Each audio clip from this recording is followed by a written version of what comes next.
Welcome to MELfeed.video. We are commencing a live web stream service via youtube.com from Echuca, Australia. We currently conduct these streams on Monday evenings, with other times to be added as more opportunities arise. Please visit our website MELfeed.video for further information. This web video project presents old and new community TV programs. Please enjoy your stay with MELfeed.video.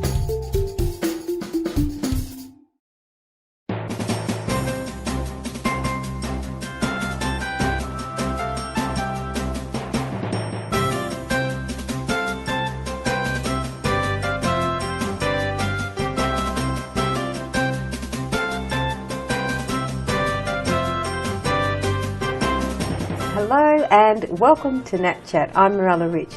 Today our guest is Margaret Lindorf, who was a homeschool teacher and also a qualified primary and secondary school teacher. Welcome to the program, Margaret. Thank you, Mirella. And thanks again for coming back this week. We were talking last week about, at the end of the show, we ended with socialisation.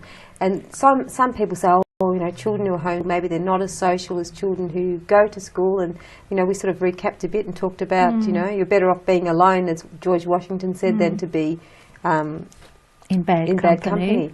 So, but you had some article as well in the, was it in the Australian, about the socialisation aspect of homeschooling? The article came out of Florida, actually, about socialisation. Do you want me to read it to you? Yes, thank you. Because one of the most commonly asked questions about homeschooled children are, what about socialisation? In findings which contradict this major criticism of homeschooling, a study done by a university in Florida has shown that homeschooled children are not disadvantaged compared with children who attend traditional schools. The study compared two groups of 70 children from ages 8 to 10. One group was educated solely at home, the other in conventional schools. They were videotaped whilst playing, and their behaviour observed by trained counsellors who did not know which group the children belonged to.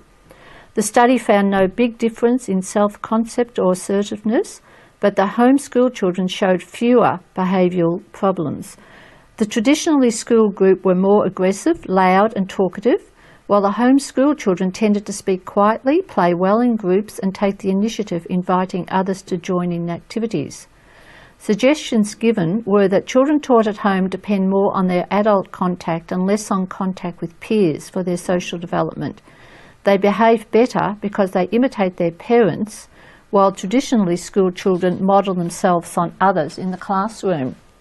And there we have the issue of the peer pressure and well, just the different being with their school friends longer than actually are with their parents at home. That's right. And also, you know, like today there's this awful thing about the cyberbullying with teenagers and at school. It's just, it's really terrible. I mean, it just should not be like that. You know? No. Something's obviously wrong. And we'll say something like, well, why don't they, if they're being bullied, cyberbullied, why don't they just switch the internet off and not go on to it to find out what people are saying about them? But the peer pressure is so great, and they want to feel they belong, that they need to check out just to make sure maybe someone's saying something good about me for a change or something like that. Right. So that, you know, it's a compulsion. Isn't it terrible? I think in schools and everywhere people should be taught to be who they are and not to worry about what other people think. Don't do bad things, obviously, but be true to your heart, follow your heart, be who you are, and don't worry about what everyone thinks, because you won't achieve anything if you're going to be constantly worrying what people think of you. The people thinking, yes. You can't live, you can't grow like that. That's right. So all you teenagers, listen. Yes. Be confident with who you are. You know, you're beautiful with who you are. You know, and just be who you are. Yes. Because that breaks my heart when I hear things like that. Yes. Yeah. But there was another article as well, you said, I think it was on tests or something done with homeschool children, or was there something else you were talking about off camera? In the Australian, there was an article about the literacy standards of the children. Now, this article was written 20 years ago, but I recently heard that with all the money that the government is throwing at the schools, the standard in literacy and maths has not changed. It's even gone backwards a little bit. And in actual fact, there are studies that show that the children of this generation, for the very, very first time, have lower standards than their parents. All throughout history, going back 200 years in Australia, obviously, the next generation are usually have a higher standard than their parents, their grandparents, or whatever. But for the first time, the standard is just dropping, and Australia is fairly well down in in comparing with other countries around the world. And this study that was in the Australian, which I'd say, because the standard has dropped even further, this is applicable today. And it's just said that an overwhelming majority of students entering secondary school cannot decipher many words of 2 and 3 syllables because the way they are taught to read and write is seriously flawed. A study of 650 6 to 14-year-olds carried out by independent researchers found that the whole language method of reading and writing, which is taught in most primary schools, isn't really benefiting children at all. 85% of boys and 75% of girls have difficulty reading, and at the end of primary school, it's no different than when they were 7 years of age. So when they were 7, they experienced difficulty, and by the age of 12, almost 40% of them are still making the same mistakes. From the age of 7? That's really... Wow. So what have they been doing between the ages of 7 and 12? What have they been taught? And I guess it looks like if you're in a school where there are 25 to 30 children in the school, especially if the children are not streamed, if all the children in that classroom are expected to do the same work, the children that are on the lower scale are just getting further and further and further behind. The teacher hasn't got time to concentrate on the children in, you can imagine if all 25 children would all have varying degrees of literacy. So it makes it really hard. Well, we'll continue with this. We just have to go to a break for now. Thank you. You're watching NAT Chat. Stay with us. We'll be back very shortly.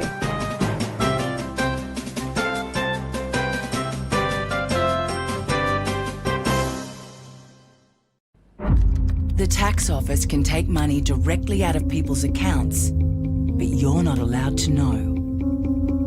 The elderly are being abused and neglected in nursing homes, but you're not allowed to know. The government can raid journalists for reporting the truth if it says you're not allowed to know. It couldn't happen in Australia. It's happening now. When the government hides the truth from you, what are they covering up? Authorised by Australia's Right to Know, Sydney. Stop! Hold it right there. Have you done your pool safety check? Maintain the barriers, check the gate, and never leave anything that can be climbed on near the fence. Have you brushed up on your CPR skills? And don't tempt kids with toys. Tidy up. Is that all? When kids are around the pool, keep watch. They need your attention all the time. Okay, in we go. Download your free home pool safety checklist and help Royal Lifesaving make this weekend your home pool safety weekend.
Northern Access Television will turn 30 in 2020. We are planning a celebration night with a book and a special TV show about our history. If you're a past member or a volunteer of NAT, we would love to hear from you. For more details, visit the website nat30years.info and find out how you can help celebrate 30 years of media for the community. The 30th anniversary of Northern Access Television. Let's celebrate in 2020.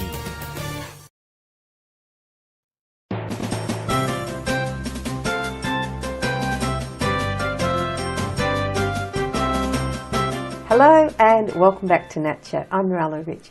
If you've just joined us, we're here with Margaret Lindorf, who was a homeschool teacher, and she was also a primary school teacher and a secondary school teacher when she wasn't homeschooling her own children.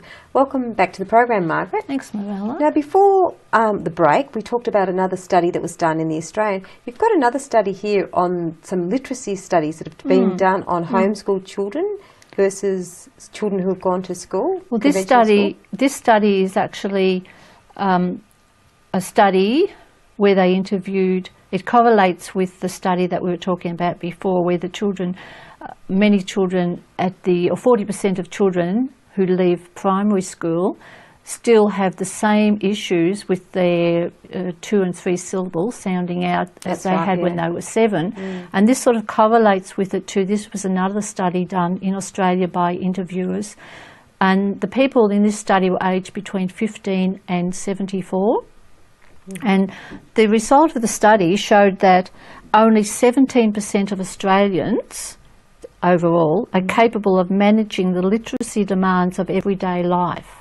Wow. So like reading papers and understanding and signing forms, filling out forms and things like that. Yeah. They also showed that only 10% of people aged between 15 and 19 can manage the literacy demands of everyday life. That's shocking. So it's very yes, it's not a very good look, is it, for Australian children going just the school, the whole system of education. It's quite amazing because even I was reading as well, in North Carolina, the number of homeschoolers has now surpassed the number of students attending private schools. So, wow, it's quite amazing, isn't it? More people are homeschooling than sending their children to private schools. Yeah. Well, the cost of private schools is so high too. I was reading recently that to send your child to homeschool your child at school could cost you only about 10% of what you're paying to send them to a private school.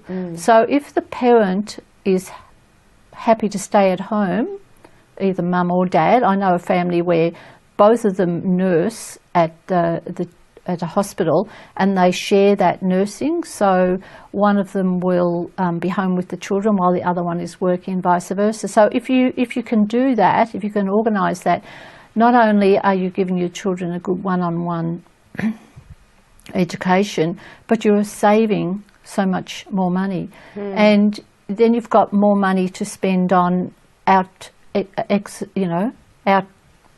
after school activities. Like we spent a lot of money with the girls on buying them really good Christian novels. We used to go to the Christian bookshop in Geelong and we'd go there and they'd buy series, go back and get the next series and whatever. And that was another one of the reasons why we kept them out of school. Like we always thought maybe we could put them back into school when they get a little bit older, but we heard not even from Christian parents, but just from parents who didn't really have any religion about the books that they were reading in the year 11 and 12 syllabus, which you must read in order to get your VCE.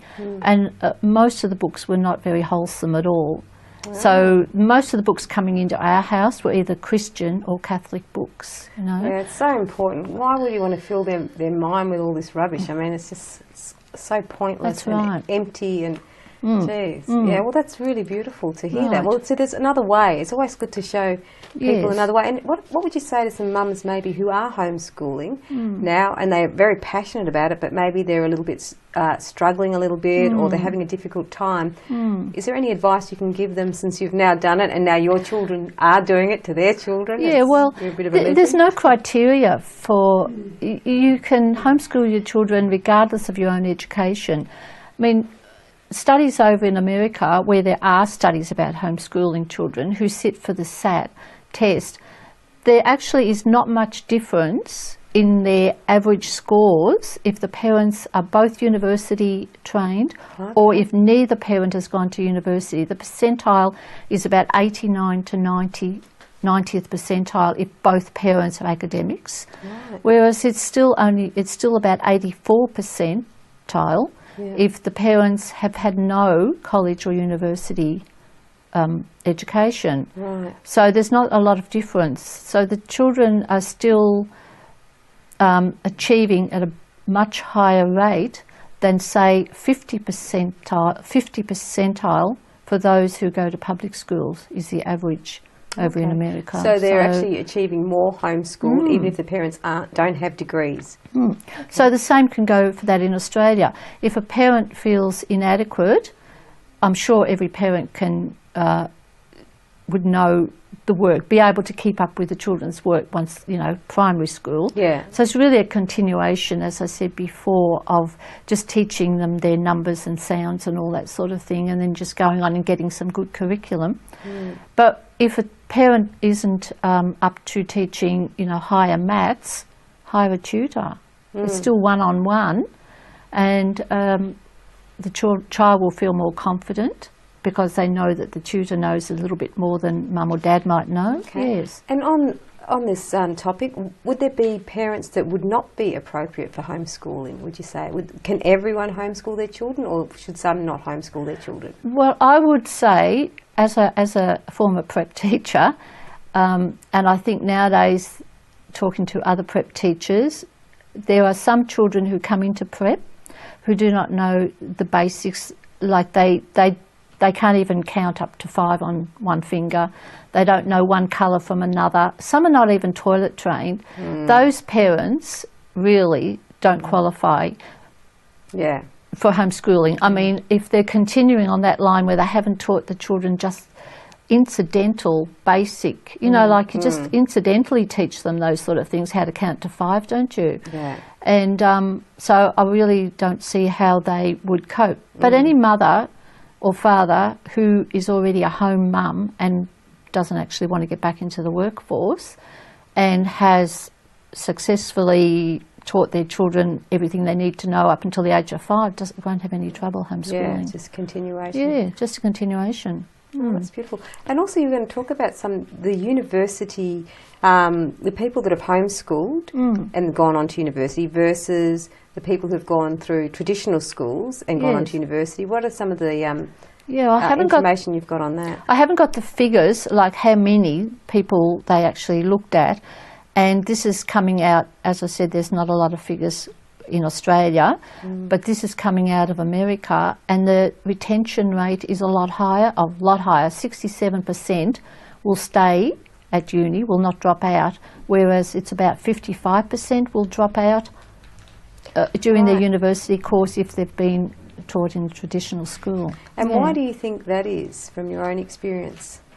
It could be something to do with perseverance, resilience, concentration, because the homeschooled children, especially if they're in a large family where the parent can't give them one-on-one all the time, the children will quite often have to work on his or her own, and just ask for help when they need it. So therefore they're able to work on their own. Once they get into university, they're expected to work on their own. Like, like they're given assignment dates when you have to have assignments in, but oftentimes they are not reminded, whereas at school, you make sure that's in next Monday. They're not reminded, they get behind, they lose points because they haven't got assignments in. And I think, that's where it all, Okay, beautiful. We'll have to go to a break now. You're watching NAT Chat. Stay with us. We'll be back with more very shortly.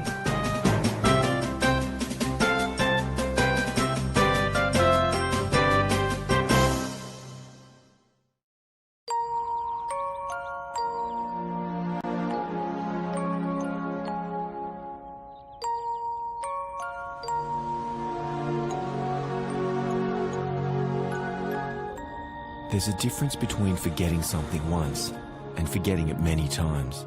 There's a difference between forgetfulness and dementia. Talk to someone who understands. Call the National Dementia Helpline on 1800 100 500.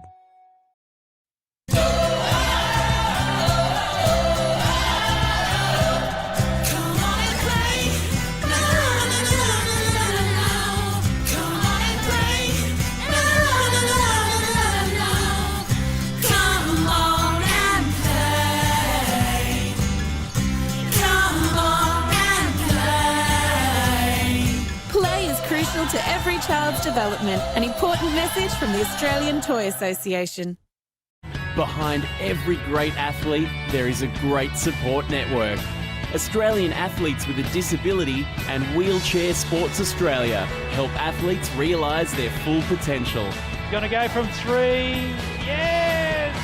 No matter their ability, we're there to support them. Sporting opportunities for all abilities. For more information, visit sports.org.au.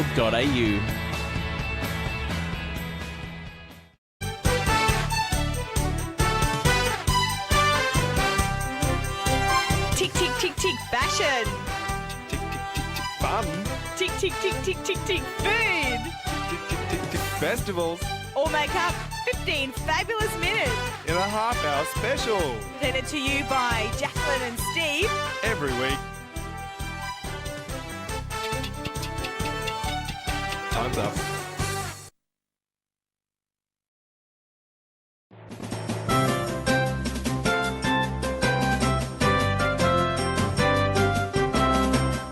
Hello and welcome back to NAT Chat. I'm Mirella Rich. If you've just joined us, we're here with Margaret Lindorf, who was a Catholic homeschool teacher to 3 of her 5 children, and she was also a primary school teacher and a secondary school teacher in between times. Welcome back to the program. Thank you, Marilla. And when I say in between times, I mean like at years when you were a long time between. Yes. And so it was 15 years ago since you've been homeschooling, isn't it? Now is that when right? our youngest did her HSC, yes, wow. She was the only one who did external exams for her HSC, and we had to travel to Wagga for her to do her exams up there. Oh, yes, wow. And she did really well in them too. So my brother's in Wagga. Hi, Marco. In the seminary. Good. So why do you think more families are homeschooling now? There's been an increase in homeschooling. Why do you think more families are homeschooling? Is it religious reasons? Is it what are the reasons, do you think? Well, some of them would be religious reasons, but I recently read that really only about 20% pull their children out of school for religious reasons. Many of them pull their children out of school because of the standard of the education in their local schools. Maybe some pull them out because of the expense of sending them to a private school. A lot of families can't afford to send them to private schools. Maybe they speak to other homeschooling families who say we can do it, a lot cheaper and we can do it easier ourselves because we can use the same books too. When you've got children at school, the textbooks are so expensive and then you can't even hand them down sometimes because they want the next edition. They won't, go for the first edition. You've got to get the second edition. And so in homeschooling, really, you use the same textbooks all the way through. Yeah. Maybe just get some extra workbooks for them to use. It's a lot. I remember when we were at school, my dad used, because I'm one of 8 children, my dad used to buy all our school books, and then he'd make us wait to get them handed down from the older ones to the younger ones. And I remember once when it was my turn and I had my school books, I was thinking, I don't need these next year, so I started selling them at school. Oh. And my dad goes, where's that? You meant to hand it down to Simona. Oh, yes, of course. So it was a bit of a family joke. Interesting enough, we didn't actually take our children out of school. Many Catholics are surprised at that because many Catholics who take their children out, the majority, take them out because they feel like the Catholic schools are no longer Catholic. They're not teaching the children what they wish them to teach. So they bring them out of school. I've heard that, Yes, but we didn't bring them out for those. We brought them out for actually educational, academic reasons. But then after 2 or 3 years, we wouldn't put them back into school because, as I said before, because of the type of novels they were expected to read in the higher classes, and also just the bad vibes that you get from, you know, mixing with children that you don't know who your children are mixing with. Yeah. And so with us, we made sure the children went to homeschooling camps. We had 2 of those a year, one in September, usually, and then another one in April.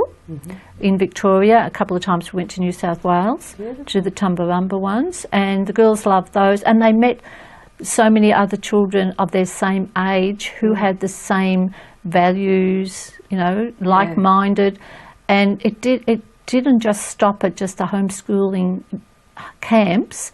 They actually would finish their schoolwork, say at 3:30, 4 o'clock in the afternoon, and before tea start writing letters. So there's a lot of letter writing. We've got boxes of the letters still under their beds at home, but, you know. Oh, that's beautiful. So they had a really great, you know, connection with those, and then invite them to their 18th and their 21st birthdays, and still in contact with them even after all this time. And many of them have gone on to homeschool their own children.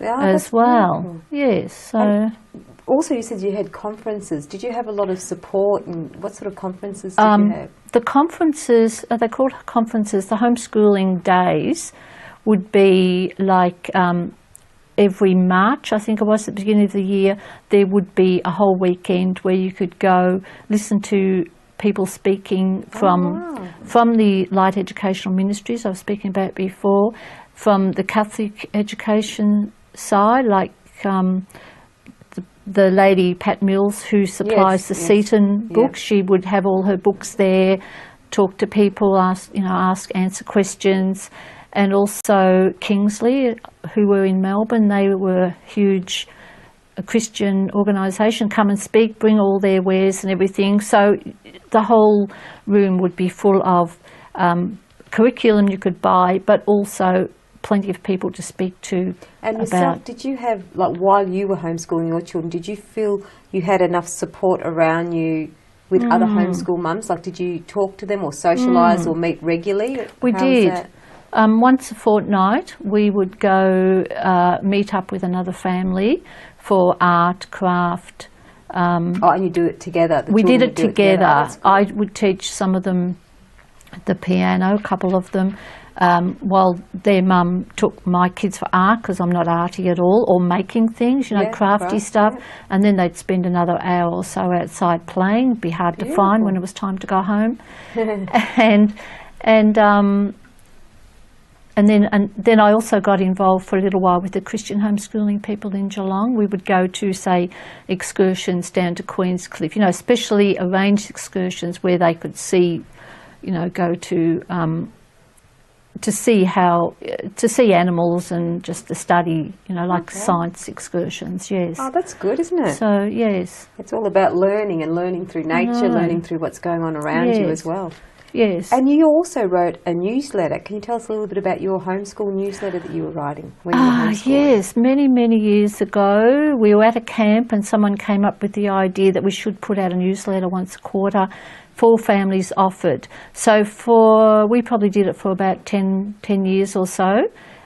As far as I know, it's still going, the Victorian Homeschooling Newsletter. Yep. So we just did one term, and then 3 other families contributed to the other term. So it was up to us to write about our family and also to find articles, that were really worthwhile.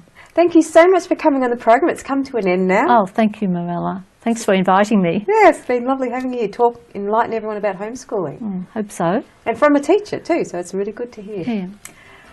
You've been watching NAT Chat. I hope you enjoyed the program. I'm Morella Rich and our guest was Margaret Lindorf. See you again soon.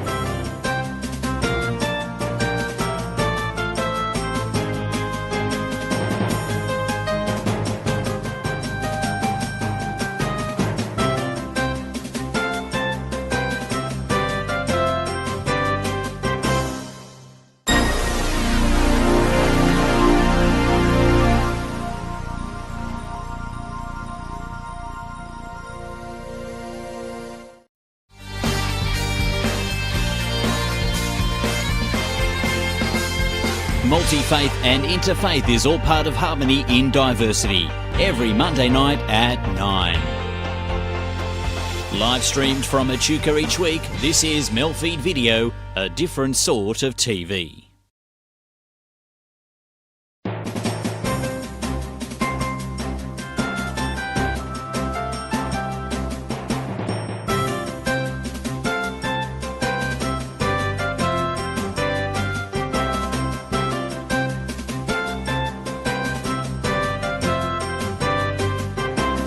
Hello and welcome to NAT Chat. I'm Mirella Rich. Today our guest is miracle mum Celia Denny, who has 13 children and she is homeschooling and has been homeschooling 12 of them. Welcome to the program, Celia. Hello. I call you miracle mum because it's your life story. Everything is amazing about what you do and the peace and the ease in which you do it. Like, people struggle with 1 or 2 children. You've got 13 and you're still calm. The children are beautiful. All the children are so well behaved. They're friendly, they smile, they're very happy and they're educated. How do you do it? It grows. It grows on you. You're not given a bunch of children to start with. You're just given one. And it's been a lot of fun. Yeah, it's been a lot of fun. You can see the joy in your children, and they're very, very unique, and all of them are all very individual as well. They've got their own personality, and they're not, what's the word? They're not worried about what other people think. They're themselves. No, mostly they're not worried at all. Yeah. And they'll talk to anybody. Yeah, as well. I think sometimes I just suggest that, you know, they don't assume a lot of knowledge about who they are and what they do on the part of the people they talk with, because they can be a bit startling. Yeah. I think adults don't expect a sense of humour in younger children, and it's nice to see that some adults appreciate a joke from a child, and others just, they don't know what to do with it. They don't know what to do with it. That's interesting. So you found some people don't know how to react to a child making a joke? No, they don't. No. So that can be funny for me anyway. Yeah. Often not so funny for the person, but other than that, they do well. And what led you to homeschooling all of the children? It was a case where my mum began homeschooling. Okay. She started homeschooling my younger brother before he went into year 7. So I thought I'd like to try that. And I think at about the same time, I haven't had to think about years, but about the same time, it was a case where my oldest child was ready to start school. So he had 2 terms at a local primary school, and then I thought, right, I reckon I'm ready to have a go. Mum had started homeschooling my 13-year-old brother and an 11-year-old sister, and she'd also had my sister Eleanor, who has Down syndrome. So obviously a different schooling experience was going to occur for her anyway. Yeah. So that was another thing that sort of pushed Mum into looking at homeschooling. Wow, and she also homeschooled the child with Down syndrome as well? Yep, absolutely. Ellie's a great reader. She's 26 years old and she can read very proficiently. Wow. And she's talked to anybody. So you kind of had first-hand experience with your mum homeschooling some of the children? Yeah, I wasn't homeschooled. I went through to year 12 at various schools, at state schools and private schools. And then Mum just wanted to do something different. And what was your impression of going to school? I was kind of pretty easygoing anyway. Experienced some bullying, particularly in early high school years. But because I can be a bit aggressive, I was able to respond in a way that, you know, that those who might have continued to make life hard just left me alone. And I had a couple of friends. I had my music. I really enjoyed playing the flute, so I'd do that. So I didn't feel the need for an extended group of friends, which was good because I didn't have any. But apart from that, I wouldn't say it was overly positive, but then I wouldn't say it was so negative that it drove me to homeschool my children. That's right, yeah. So you just decided, what was your idea of homeschooling based on? How did you come to the conclusion yourself? I don't know, honestly. It just sort of happened. Yeah, it did. It just happened. I figured, I can do that. I want to do that. It looks like a lot of fun, you know. So I'd say that probably I should have done a little more research.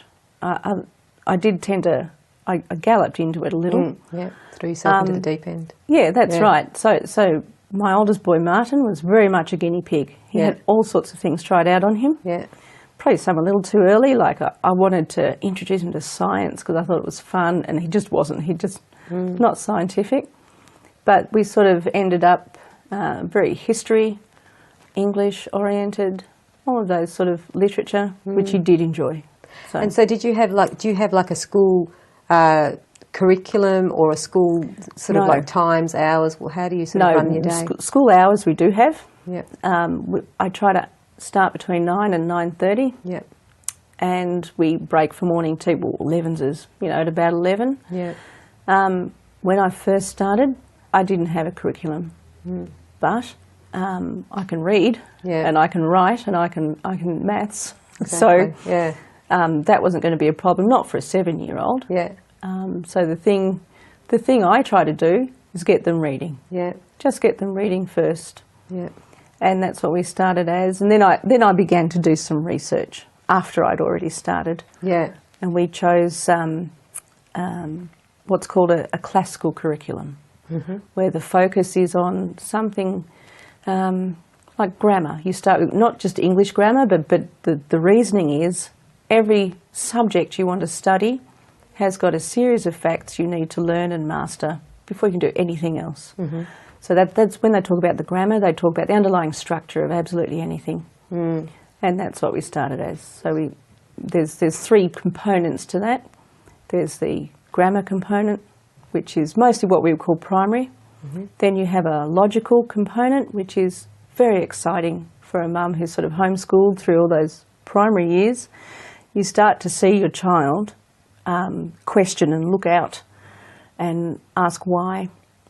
And that's a lot of fun. That's when you begin to look at a logical course, and that's about then you can introduce big concepts and ideas, and history can really start burgeoning and taking off.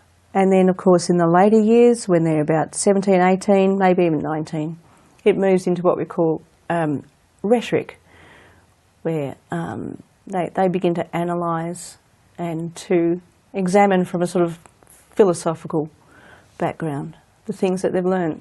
Wow. And also some of them are already finished homeschooling and now they're off to college. So tell us a little bit about that. Martin's fully qualified as a shop fitter. He had an apprentice. He had no trouble with his apprenticeship or his training.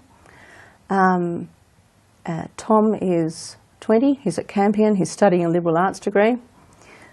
James has had to defer his because just financially he couldn't manage. So I hope he can earn some money and get back into his liberal arts degree next year. Okay, we're about to go to a break now. We'll continue in a moment. You're watching NAT Chat. Stay with us. We'll be back with more very shortly.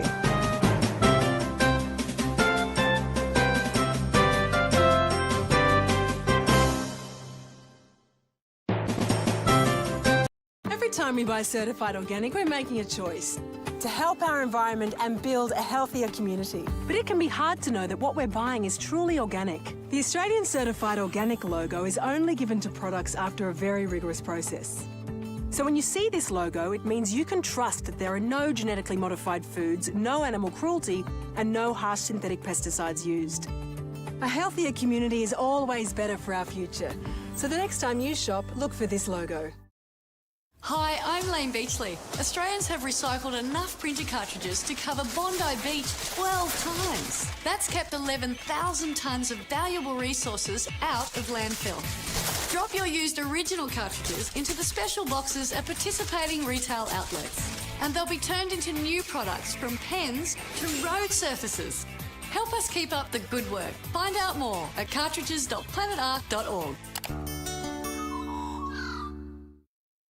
Joy, well-being, community, inclusion. Special Olympics is a global movement for people with an intellectual disability, creating a world of inclusion and community through sport, where every person is accepted and welcomed, regardless of ability.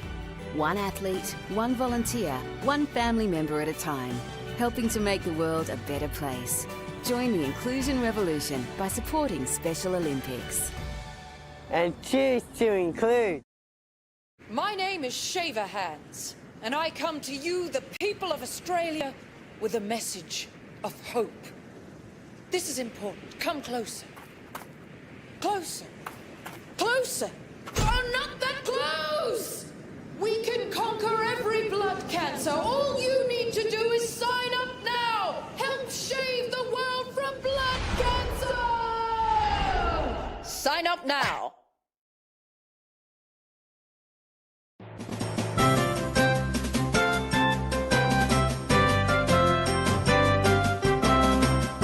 Hello and welcome back to NAT Chat. I'm Marella Rich. Today our guest is Celia Denny, who I call the Miracle Mum. She has 13 children and she's homeschooling and has been homeschooling 12 of them. Wonderful lady. So come and meet her. Welcome back to the program. Now Celia, what about in normal schools? There are children that just don't want to learn, or they play up in class and they bring the other children down, and it causes a stressful atmosphere for the classroom. In homeschooling, what happens if the children don't want to learn? We try something new. Yeah, we try something new. There's no options for detention or expulsion or suspension for me. I have to solve the problem. I have some advantages. I'm formed the child. Yeah. So it could, it might just be a bad day. Yeah. I know that one of my sons isn't putting the reading together so well. It's finding those things he wants to read. At this stage it's Batman books, so it's books taken from the movie. Yeah. I'm not a huge fan. Yeah. But boys, he's reading coming along. So sort of follow what their interests lie, because you know they'll excel in it. If his, some days his head will be down. He looks beaten from the start of the day. If I can pick up on those signs nice and early, I'll say, okay, what do you want to start with? What are you going to do first? And I'm able to do that. I've got the freedom to say, obviously today's not your day. We're going to try something different. So I'm fortunate. I can keep trying something new, something different. I can keep him on the same thing for a little longer. Yeah. So, and what would you say to mums who started the homeschool, or parents, fathers as well, have started the homeschooling regime, but then they found it got too much and then they stopped and they sent them all to school because they were stressed by it? Is there any advice you could give them? Try to solve the problem. Yeah. First of all, try to find out what it is. Often, if it's a bad day, I might be that problem, not my children. I've got to make sure that I'm doing everything I can. So if I know that I'm not feeling, it's not a great day, I'll cheer up. Or it's let's go do something different. Let's start with art this morning, because we all like art. Let's start with something else this morning. Let's start with something different. Pick a subject you like best. We're going to start with that. So it's to change those. It's to change my attitude. And how do you have the energy to keep all 12 of them interested in what they're learning? Some of that's their responsibility. I can't be their. I can be their motivating force, but beyond a certain point, they have to be willing.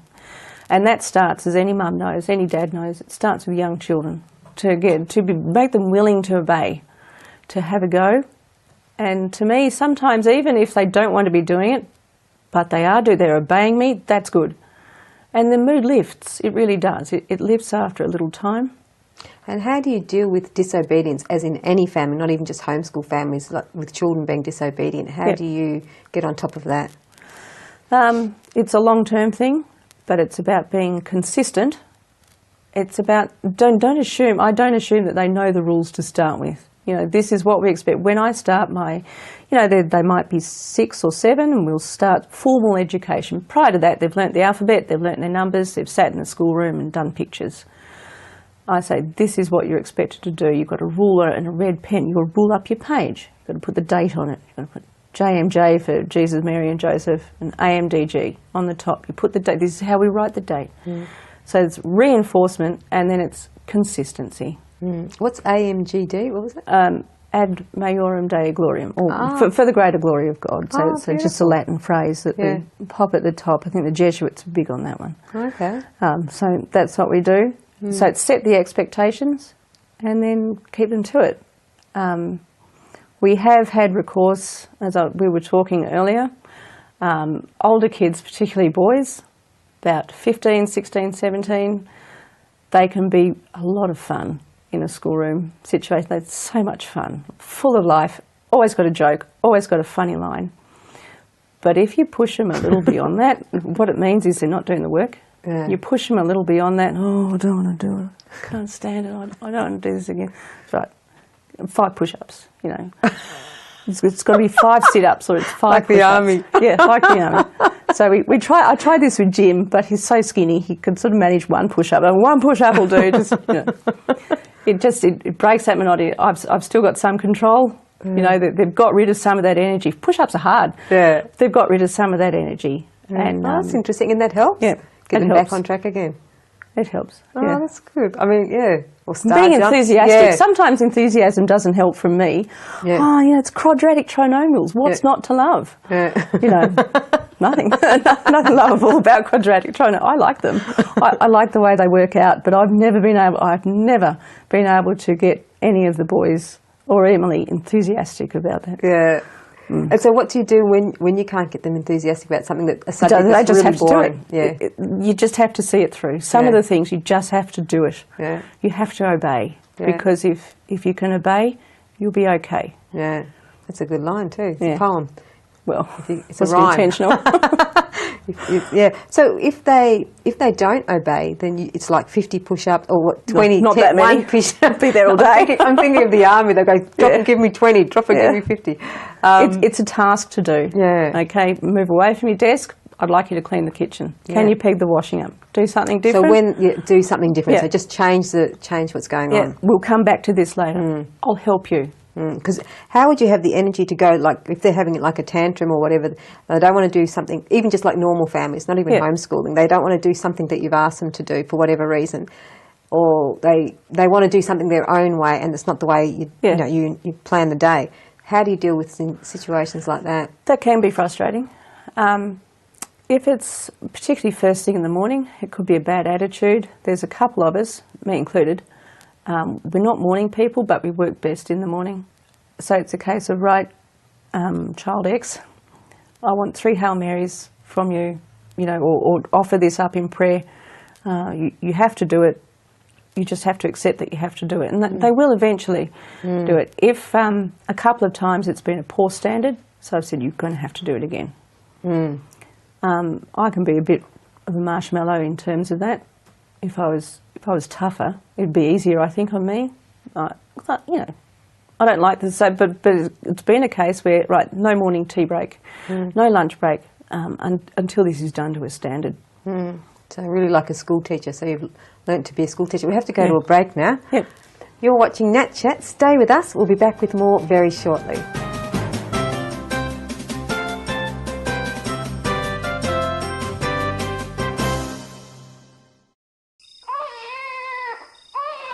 Little baby, don't you cry. Daddy's gonna sing you a lullaby. When you're sleeping safe and sound, you've got the proudest dad in town. I remember when I first saw you, your heart beating as you grew. We'll read you stories to help you dream. Your mommy and I are a perfect team. I can't wait to hear you sing or watch as you put on a wedding ring. One day you'll have children too. Remember the times I sang to you.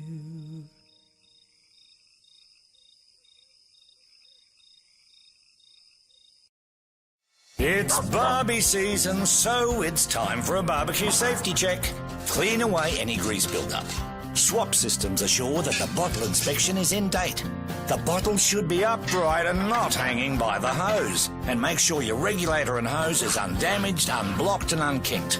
Check connections using soapy water. When done, turn off clockwise at the bottle first. A quick barbie and gas safety check always means a safe and enjoyable summer. This bank is helping to save lives. Every year, 500,000 Victorians have no idea where their next meal is coming from. Food Bank Victoria works with farmers, supermarkets and manufacturers to make sure their surplus stock ends up here, to be distributed to those in need. But all of this is not enough. Right now, this bank needs interest, your interest, to support Victorians in need. If you can help, visit foodbankvictoria.org.au.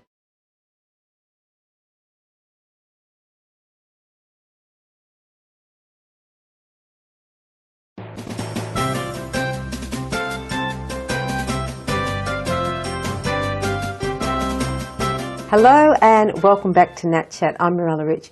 If you've just joined us, we're here with Celia Denny, who has 13 children and she's homeschooled and homeschooling 12 of them. A few of them are off at uni already now. Welcome back to the program. Miracle Mum, so I call you. But tell us, while you're homeschooling the children and they're learning things that, you know that they're not going to need in the future, but a lot of things we learnt when we were at school, we're not going to need to know about the Vikings or about some things we learnt, like Japanese history or something that was just so foreign to us. How do you get through that part of it, education? For a start, it's good learning about other people, just other things and other concepts and ideas. Also, it's a really rich heritage. This is what people have done. Ordinary people like you and I have survived, I don't know, the Battle of Marathon, survived Waterloo. We've brought children into the world. We've seen them die of terrible diseases.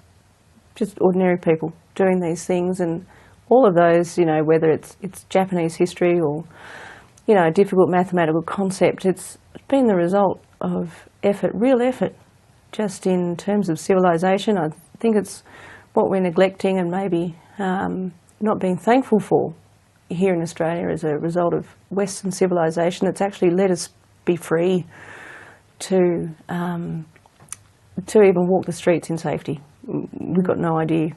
I don't think we really have any idea of how hard won. It's been such a fight to get to this point. And it needs to be a fight now, so that those freedoms and those standards can be maintained. And if that means sort of understanding a little bit about Japanese history, and well, that's what it means, for you. One of the things that makes a good society is obedient people. And sometimes that just means doing what you don't understand a little bit and trying a little bit. For the sake of, making yourself, just for the sake of learning the virtues, that go to make good citizens. Patience and obedience. And I do really see that in your children, and I think it's such a testament to you. Like, you really are like a miracle mum, the way you have brought up your children, the way they're so obedient, the way they smile so much, the way they're funny, they make you laugh, they're friendly, they're sociable. They've been blessed. They've got good health. We haven't been burdened with God. With children who've been very ill. We've had a couple of scares. Hamish was very ill when he was a baby, but all that does was galvanise us, to be so thankful for these healthy children. The oldest boy, Martin, was very ill when he was 16. That's been a case where we've been able to school right through it.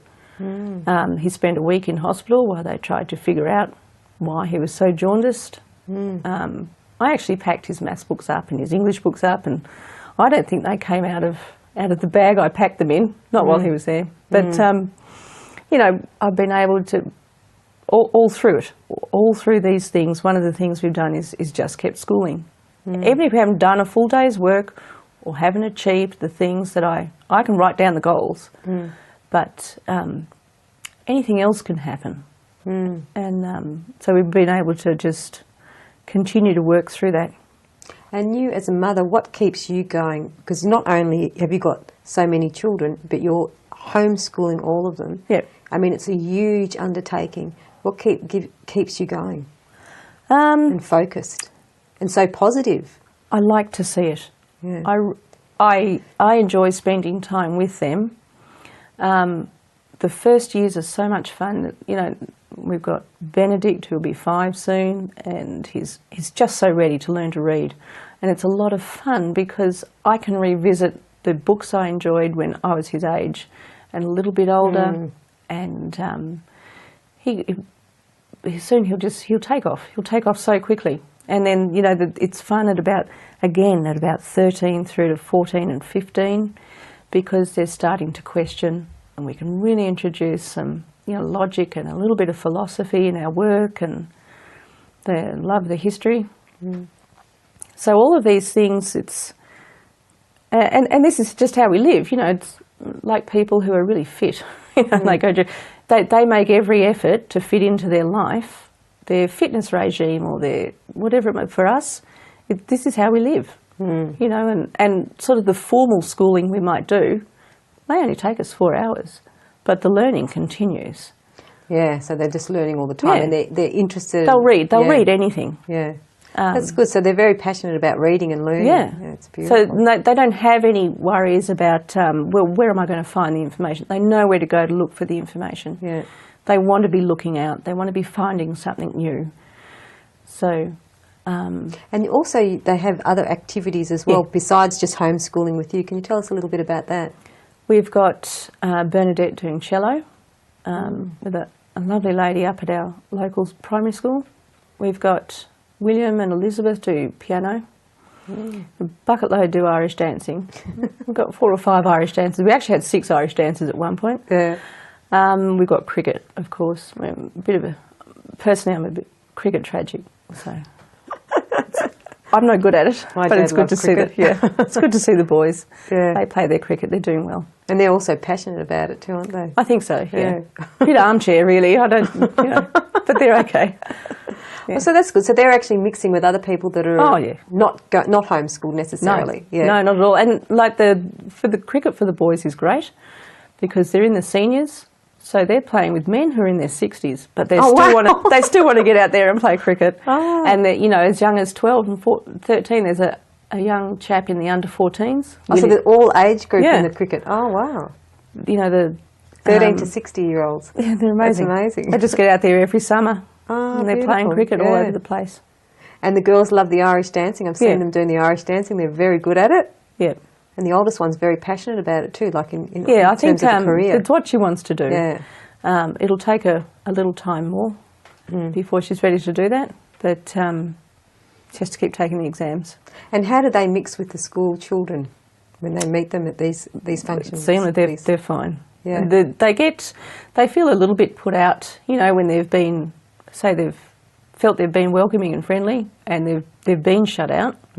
And I do remind them that is actually a bit of a result of the large schooling. Yeah. They're not sort of encouraged to be so friendly. No. Necessarily. But would you like to come back again next week? We'll have to continue with this conversation. Yes, I would, yeah. Lovely. Thank you so much for coming on the program today, Celia. That's fine. You've been watching NAT Chat. I'm Mirella Rich, and our guest was Celia Denny. See you again next week.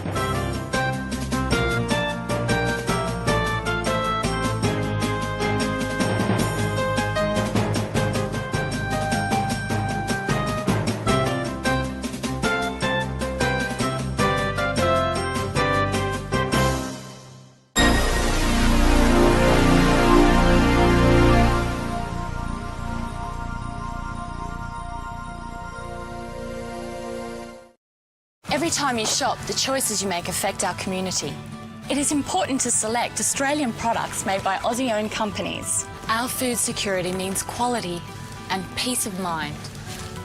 Your purchasing power keeps your dollars multiplying in our economy, keeping jobs, profits and decisions being made right here, which is better for your children. So the next time you buy, look for the AusBuy logo.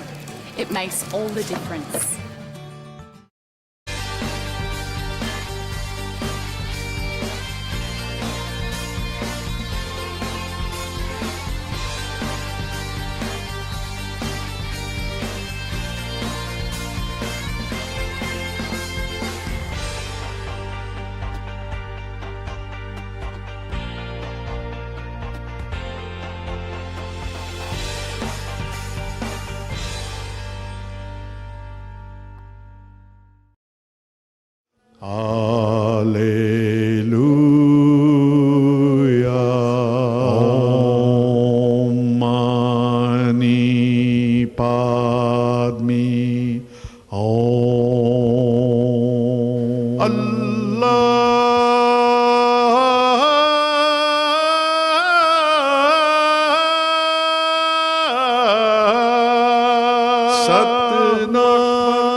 Welcome. You're watching Harmony and Diversity, and today we're speaking with Rosalind Ives, who's a humanist and an editor of several humanist magazines in Victoria. Thanks for coming in, Rosalind. My pleasure, Norm. In order to set the scene, do you mind if I read from the front of the brochure from the Humanist Society of Victoria, which is a brief description of what it might mean to be a humanist? And that it goes like this: to support human diversity, human rights, and the well-being of all humanity using only human capabilities. Is that a satisfactory description of your understanding?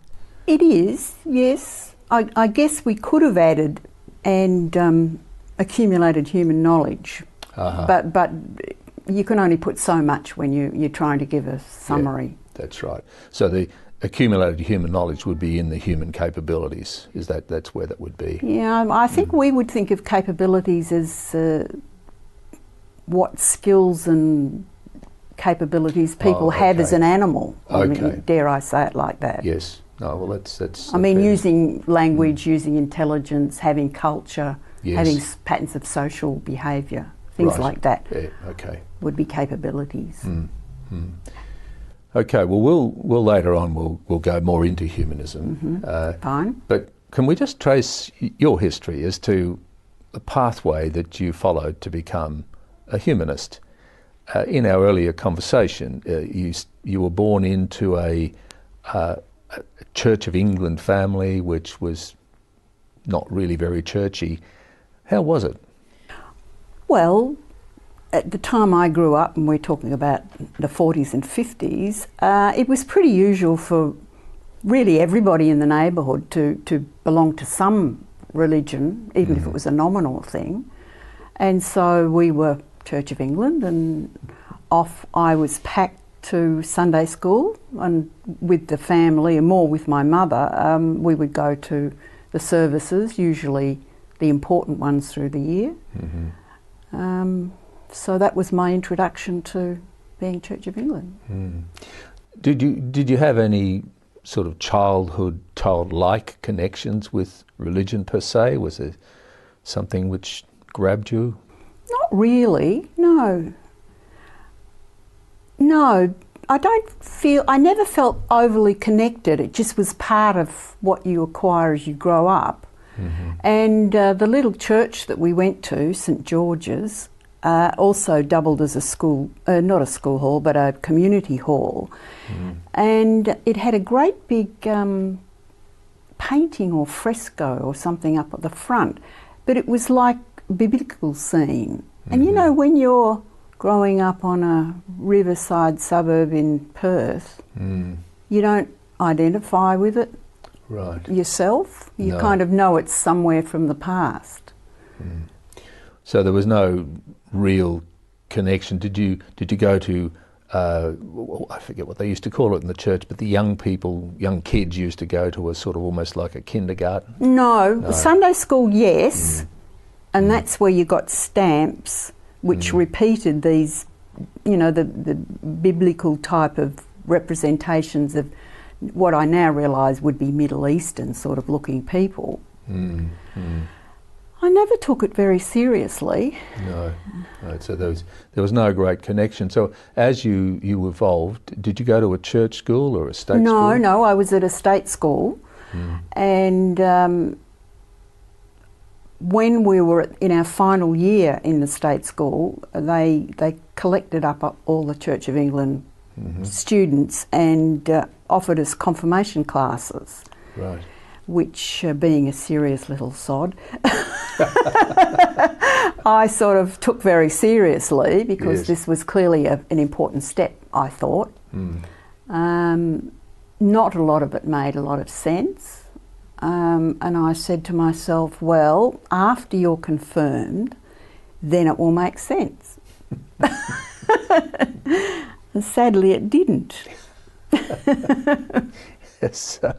So the confirmation, what did that look like? You had those sort of introductory lessons? We had a series of lessons.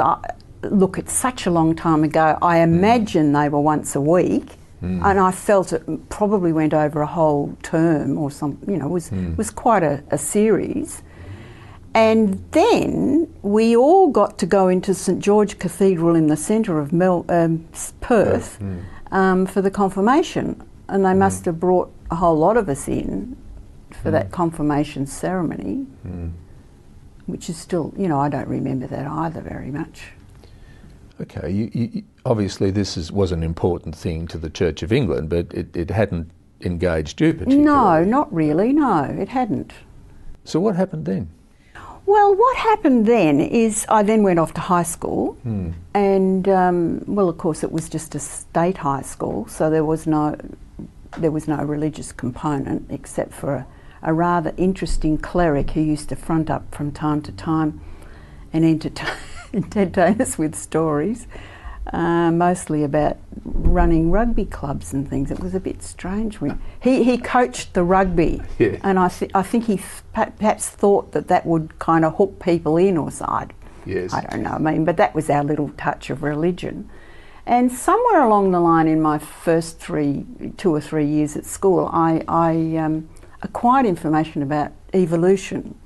And this was like, oh, this is amazing, you know. I really like this story.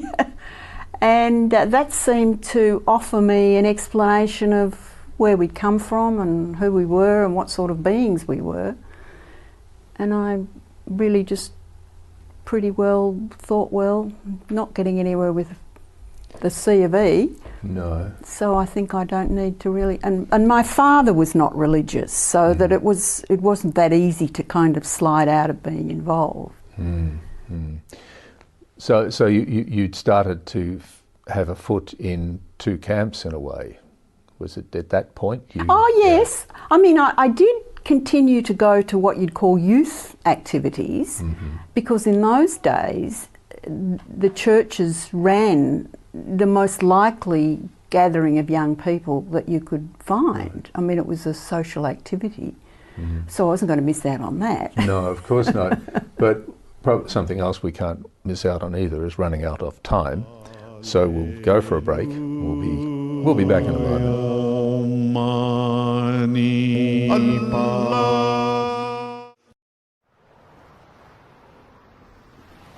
If you were living on the streets, wouldn't you want more than just your best friend to keep you safe, warm and dry?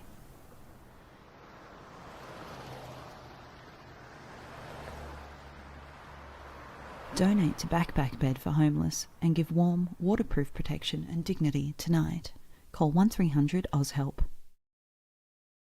You teach us strangers are dangerous. But someone we know is a much more likely threat. You teach us strangers are dangerous. But who will help when you're not around? Create a world without unnecessary fear. Prepare, don't scare. It's always been my dream to represent Australia in the Olympics. Epilepsy affects nearly 250,000 Australians. Like me, most people have their seizures controlled with medication. Even today, people with epilepsy face incredible discrimination, but this prejudice is just another obstacle we can overcome. We're just as capable as anyone else, and often we have to be stronger. I promise I'll do my best for Australia. Will you do your best for me? Transports of Distant Delight is a mixed selection of transportation pictures from here and there and almost everywhere, but not quite. Some quirky, some mundane, some from the past, perhaps reflecting a transit system that has vanished into history, and some from thriving transport entities that continue to endure despite the constant pressures from the all-pervasive motor car. Enjoy.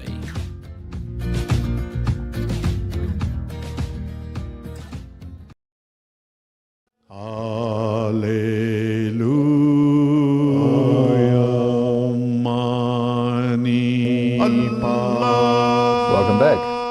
You're watching Harmony and Diversity, and today we're speaking with Rosalind Ives, and she's a humanist, and she also is the editor of several humanist publications.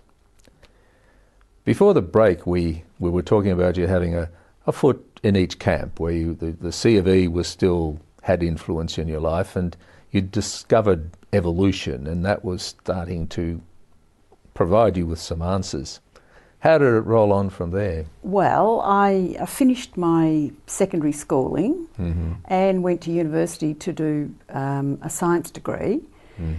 And it was at the university I discovered in the library the anthropology section, where it gave accounts of different peoples around the world, and I just found that so fascinating. It was like opening up something I knew nothing about, of how varied human groups were. So I guess that really did undermine my whatever lingering adherence I had to the C of E, and I probably pretty much went into the non-believer or atheist camp at that point. Right. Not in a mad, passionate way, but I just more or less left religion behind. Right. Yeah. And then I subsequently married, and my husband and I, we moved here to Melbourne because he'd got a job here, and I had a child. And then after that I went science and biology teaching. Okay, right. Which tends to bring you face to face with some of the issues that Christians encounter, and you found that the system, the science, actually answered the questions more convincingly for you. It did for me, yes, it did. It did. But I didn't. I wanted to be fair to religion, if you like, and I must have seen an ad somewhere by the Catholics for a course on Catholicism, yes, which I subscribed to, and I read through all that very diligently, and but I wasn't convinced. But I did tell them in the end that, look, you know, if I was going to be a Christian, I would be a Catholic. Well, that's interesting.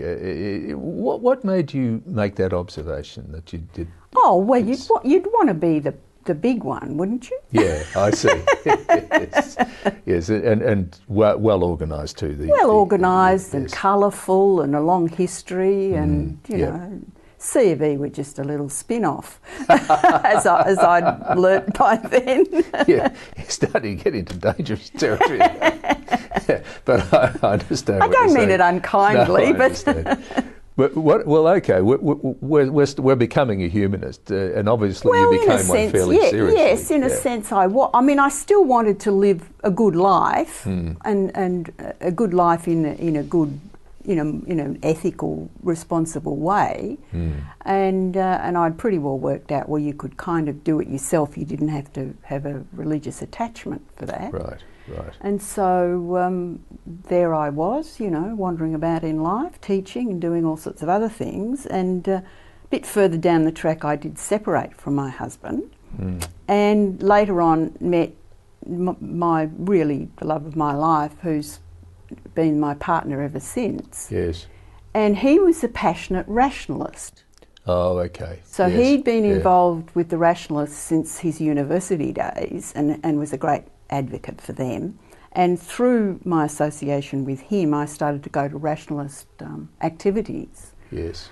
But alongside the rationalists, many of the people who went to those activities were humanists or humanist society members. Okay. And I ended up deciding that, on balance, the humanists were a nicer bunch of people.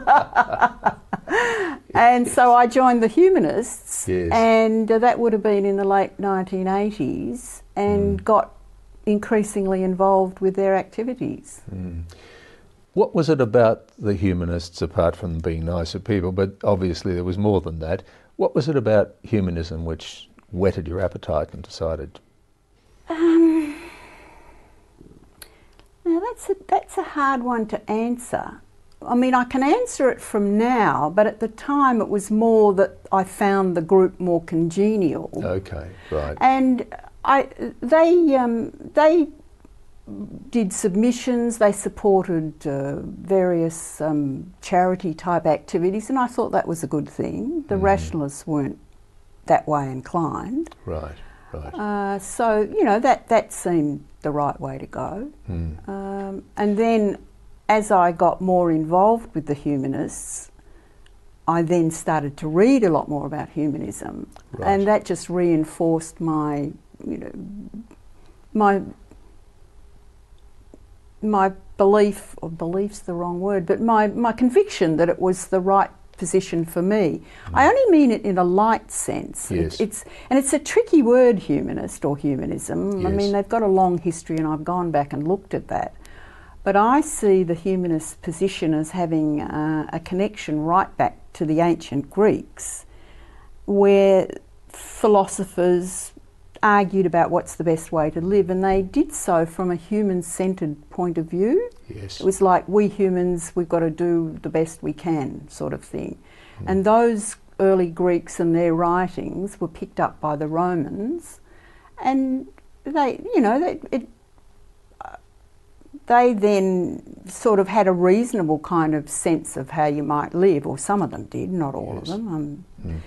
And it was those ancient Greek and Roman writings that were picked up again in the Renaissance when humanists, or the word humanist, started to be used. Yes. Meaning people that studied the works of man, focused on man as opposed to focused on God. Okay. And with your education pathway, that would fit well over a science degree. Does that? To some extent, yes. I mean, my passion in life is the biology, which I taught. Right. But when you get to teach biology, you also invariably teach general science to the lower forms at the secondary level. So you have to kind of cover all of science. Biology involves evolution. Evolution involves time, and we're out of time, so we'll go to a break. We'll be back in a moment.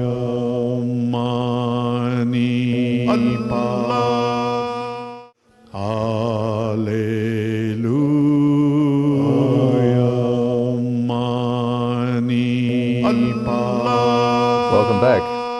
You're watching Harmony and Diversity, and today we're speaking with Rosalind Ives, and she's a humanist. She's also the editor of several humanist publications. Okay, we've gone through the Church of England, we've gone to university, we've got the science degree, we're teaching science and biology, and we're a humanist. Did God ever pop up in there in a way which sort of caused you to say, well, where are you, God, in my life? Did God ever play a part for you? Not really, because the God I was introduced to years ago when I was a child was the sort of white man with the beard floating up there, you know, sort of thing. And I mean, it didn't take me long when I read more and got a bit more mature that was a totally ridiculous notion. Yeah. So whatever God was, it wasn't that. Wasn't that at all. If there was a God. And my current view would be that God is a human construction. One that obviously for many people is deeply meaningful. Yes. But for people like me, it's like, hang on, what's going on over here? Well, as a humanist, you can accommodate comfortably theist perspectives, is that right? Not that I would identify with them, but I mean, I don't have any trouble with people who are believers. In fact, a very close friend is an ex-nun. And we get on like, you know, house on fire. Yes. We, you know, really get on well. Go out to dinner, have a few glasses of wine. Yeah, that's more the point I was making, is if there's not some wall between... No. Humans are much more embracing than that. No, we understand, well, my understanding, which I think is a pretty common humanist understanding, is that religion is something that's deeply meaningful for people and fulfills a very important role for many, many people. But I would still view it as something humans have put together over the years. But if that matches with people's needs and their sense of community and meaning in life, that's fine. As long as they don't want me to go on board. That's right. Can I take you to a place which is a big issue, say in America, for example, is the argument with design and evolution, between design and evolution. And as a biology teacher and having the science background, sorry to pop that question on you, but what's your view on that? Well, I guess off the top of my head, what I'd like to say is that the natural world is self-organising. And while when you look at the wonderful sort of plants and animals, they look designed, it's that they're self-organised and they work on that basis. And that design is like an invalid question, I would say. Right. So that's how you manage the involvement of God in that design. Is there's organising, but it's self-organising. It's self-organising, yes. So you don't need a God in my perception of things. And particularly if you're looking at time spans of millions of years. Yeah. Yes. I think that's the slice, isn't it? I mean, the thing is that the humanist position that I understand, and I think it's pretty widely held by humanists, is that we're on our own. We get one life, and we just got to do the best we can. And we don't think that there's a supernatural, spiritual dimension. Or there's any need for one. For us, no. For us, no. And hence, coming back to the definition once again of the support of human diversity, human rights, and well-being of all humanity, using only human capabilities. Yeah. So, as you said, we're basically on our own, and we should do the best with that. Now, that comes across to the Humanist Society. It's a worldwide movement, isn't it? It is indeed. It's strong in some places. In some countries, the membership is very large, like the two that spring to mind are Norway and the Netherlands. They have tens of thousands of members. Oh, really? And it's a whole historical thing. I'll tell you something else that is worth noting. The international humanist movement was formed after the Second World War, when, in a sense, there was a sort of moral crisis because of what had happened during the Second World War with the Holocaust and those sorts of things. And people who were in humanist groups, ethical groups, atheist, rationalist groups, started to correspond and said, look, we've got to go a different way. We need an ethical, secular alternative. Okay. And they called a conference with representatives from around the world in 1952 in the Netherlands, where else? And they then agreed to form the International Humanist and Ethical Union, great mouthful, and the position that they would hold would be humanism. Yes. And from that, groups either changed their name or formed as humanist groups, and that's when the groups formed in Australia. Okay. And after that. So the word that pops up, which has disappeared in the title now, but is ethics. Is it prominent? Well, the International Humanist and Ethical Union still has ethics in its title, right. And there are groups in different countries that do call themselves ethical organisations. So it is still, and we do consider ourselves, and it's very important that to have an ethical position. Yes. That's deeply important. It is deeply important, and it's the sort of issue that I'd love to discuss with you further. Would you be able to come back next week? Possibly. We can arrange a suitable time. That will be really good, because there's lots of things we can discuss there on the ethical issues and the background of humanism, and some of the things which happen in Australia in the name of humanism. That'd be fine. Thanks very much, Rosalind. Thank you for watching. We'll be back next week, and we'll be speaking again with Rosalind Ives about, in greater detail, of what humanism does in Australia. Thank you for watching. Baha'u'llah,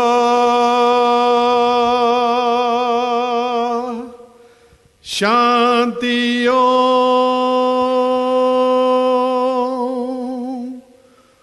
Allahu.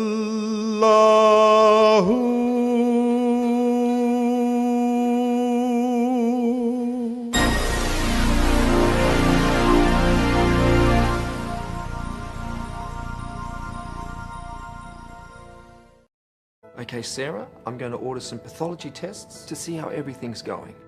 Half the Australian population had a pathology test last year.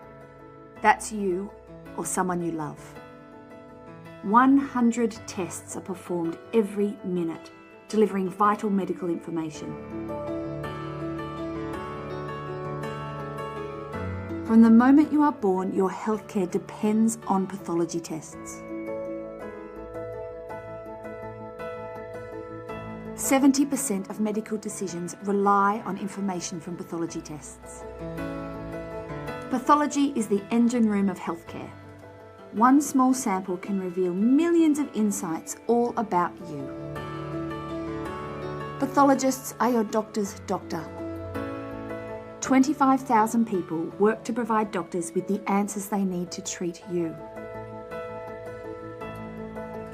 Australian pathology is world class. We may never meet you, but we see each of you as part of our family.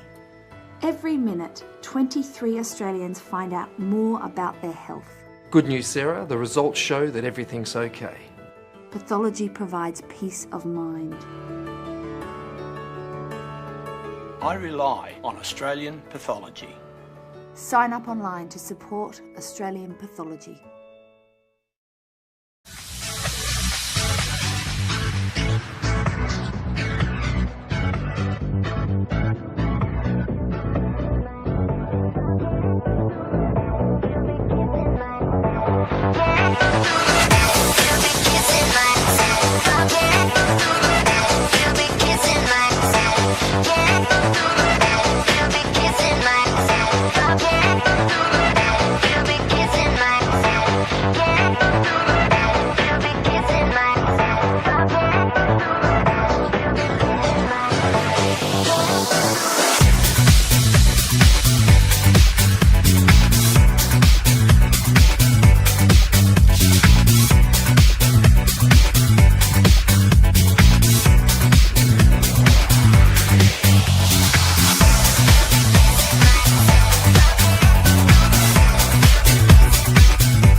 Get active, get social, get on a roll. For more info, visit skateaustralia.org.au.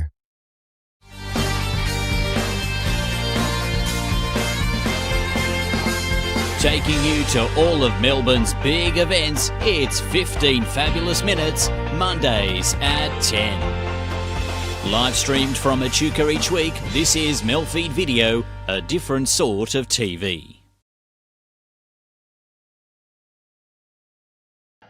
The following program carries an MA classification and may contain adult themes and coarse language. MELfeed.video advises that it is suitable for viewers aged 15 plus.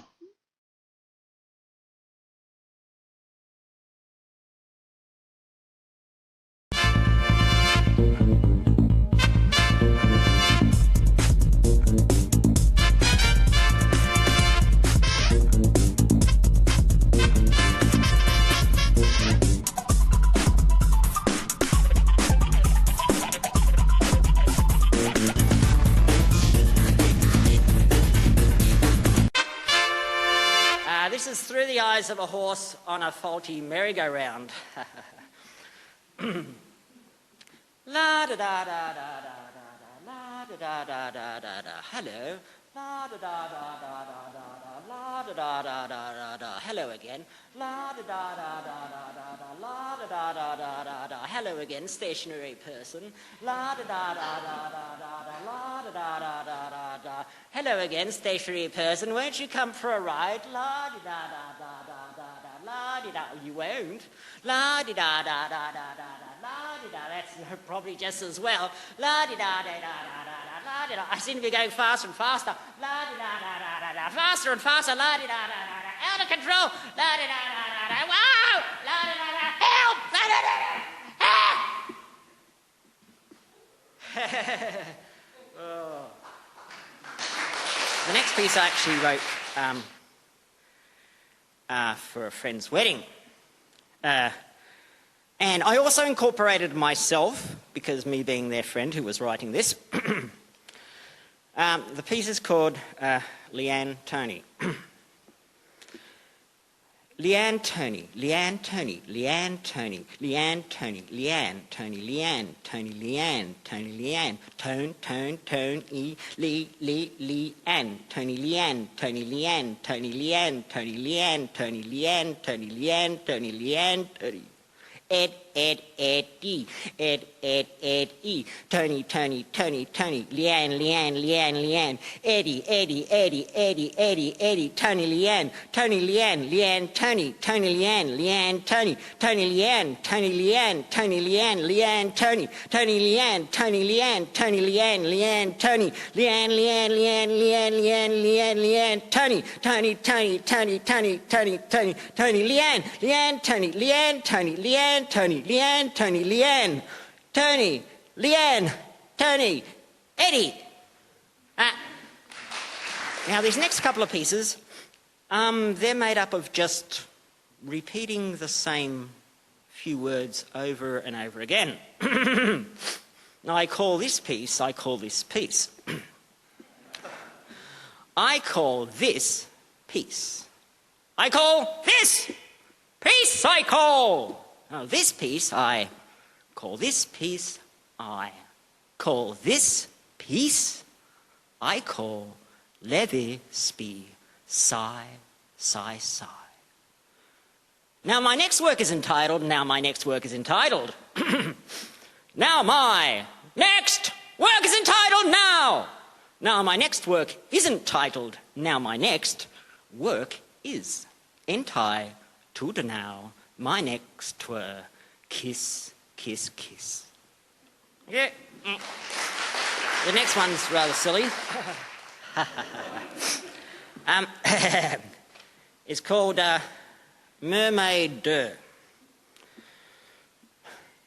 Mermaid, wermaid, dermaid, mer. Wermaid, damer, dermaid, dur. Murd, damer, merwaid, dame. Der dame waiter, way dame wame. Mermaid, wermaid, dermaid, dur. Maid were wamer, dermaid mer. Waymaid, damer, dame wade dade. Dur, dur, dur, dur, dur. Mermaid, wermaid, dermaid were. Der dame maid were, wade way mame. Dade wame, dur, durd. Dway dade were, dwame, derm, dwame, durm, durm. Mermaid, wermaid, dermaid, word. Daymaid, word, a dame, dwerd, murd, murd, merm. Maid, maid, maid, wade, wade, word, bib, nub, bib, num, dub, bib, dub, bib, mum, nub, num, yum. Where the willing, we say yes, yes, we say yes, yes, yes. The willing, the willing, the willing say yes, yes, we say yes, yes, yes, yes, yes, yes, yes, yes. Whatever, whatever, whatever. Whatever, we say yes, we say yes. Whatever you think, whatever you think, whatever you think, we say yes, yes, yes, we say yes, yes, yes. Whatever you say, we say yes, yes, yes, yes, yes, yes, yes, we say. The willing say yes, yes, yes.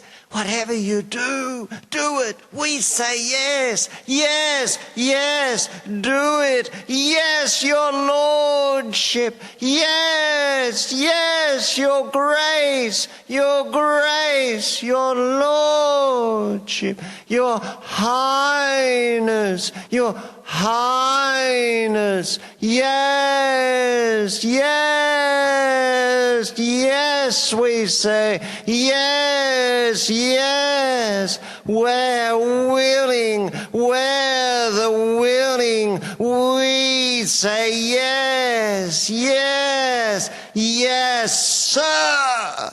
Yes, sir. Yes, sir, Mr. President, sir. Yes. Thank you.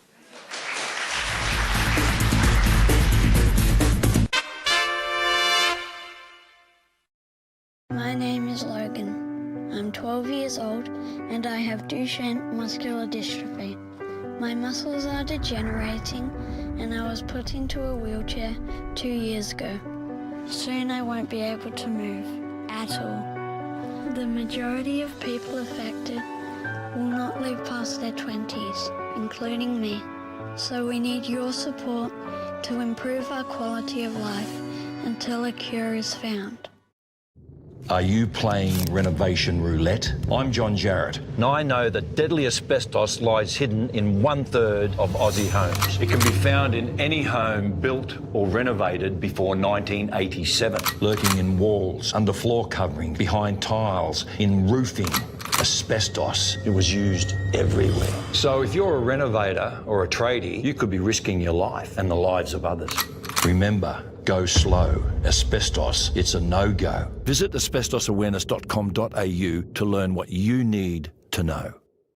Shave your hands. You really think we can conquer blood cancer? Yes, I do.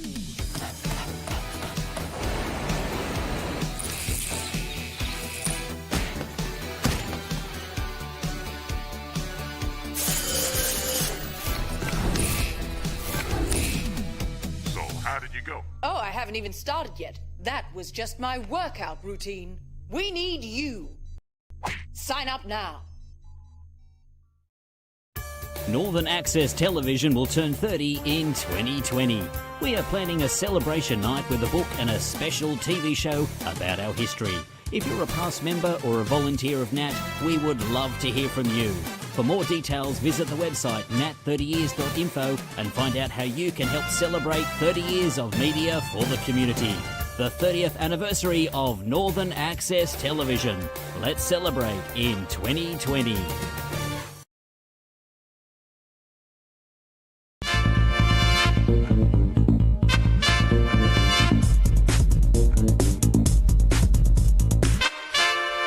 Okay, I'm just going to do a little poem called Birds of Passage.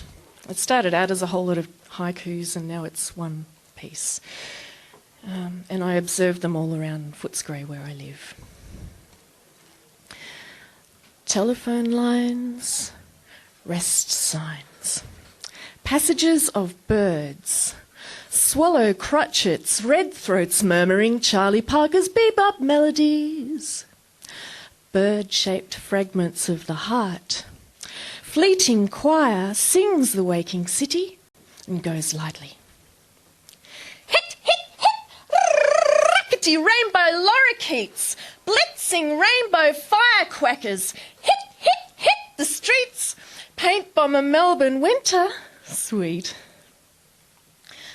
Down by the docks, thrumming, humming, air brakes drumming, diesel freight trains, red and white cranes yearn westwards. A cormorant waits in perfect stillness, reflecting. Surface tension splits, that oily black slicked back river trickster disappears. Liquid flash, reappears silver tiddler snickersnack. Past the peeling boarding houses, flying away into the dusk. Reeling, feathering air rush. Pigeons, swirling, spiralling, catching the last light. Homing. chuffed and puffed and fluffy, homing, goodly-grrr, goodly-grrr. Just today, the poem that would change this whole world flew into my mind. Like, this was the poem. This was the poem that would usher in a new age of peace and enlightenment over this whole world. The poem that would eradicate poverty itself. This was the poem that would set a fire in the belly of every teenager to rebel against that media machine that makes them a commodity. This poem would cure cancer. This poem was like the Rosetta Stone of poetry. This poem was it. Do you want to hear it? Yeah. Are you sure? Yes. Are you ready for it? Yes. Like really? Now you're making us nervous. Well, all right, here we go.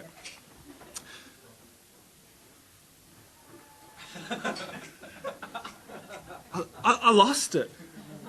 I lost the freaking words. I lost the poem. I lost it in the jibber-jabbering of my mind when I let it unwind before I could find the paper or light the taper. I thought I could remember it. I thought I could let it dwell for a while and play for a while and maybe even pray for a while, like I could just let it out in the sun for a while. But it never came back to me. And so I've tried ever since, all afternoon, all day, to write, to craft this god of a poem for your ears to hear. But every word that I write just doesn't seem right, so that even when I really liked it, I just can't find it, didn't set aside it, can't memorize it to apply it, I come alongside it, I get tongue-tied and mystified by it, and I thought I could hit this thing, but I miss this thing, and I trip this thing, and I feel the sting of this right wing upswing, when all I want to do is write a poem that'll leave you breathless and relieve you stressless, set free the oppressed, put a smile on the depressed, get rid of the excess, unless it can redress the dispossessed, or just suggest that life does not have to be like this, so please don't dismiss. Even if I did lose that poem, that would change the world, and I can't remember it, can't put my pen to it, can't find my rhythm in it, spin it, or simply begin it. But perhaps there in it lies the problem. Maybe a poem could never change this world. Maybe it's up to you and up to me to live our lives for something bigger than our lives. For I want to be somebody. I want to become somebody.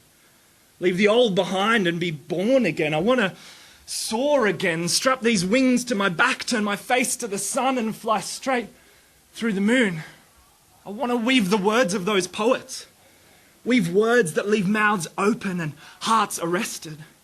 Speak words that drop bombs in the dams in the corner of the hardest man's eyes and then dance wildly with him in the tears that come flowing down. Speak words that set a fire in the bosom of every woman all over this world that has only known silence and fear and intimidation. So may these words that I write, may they carry on through this night.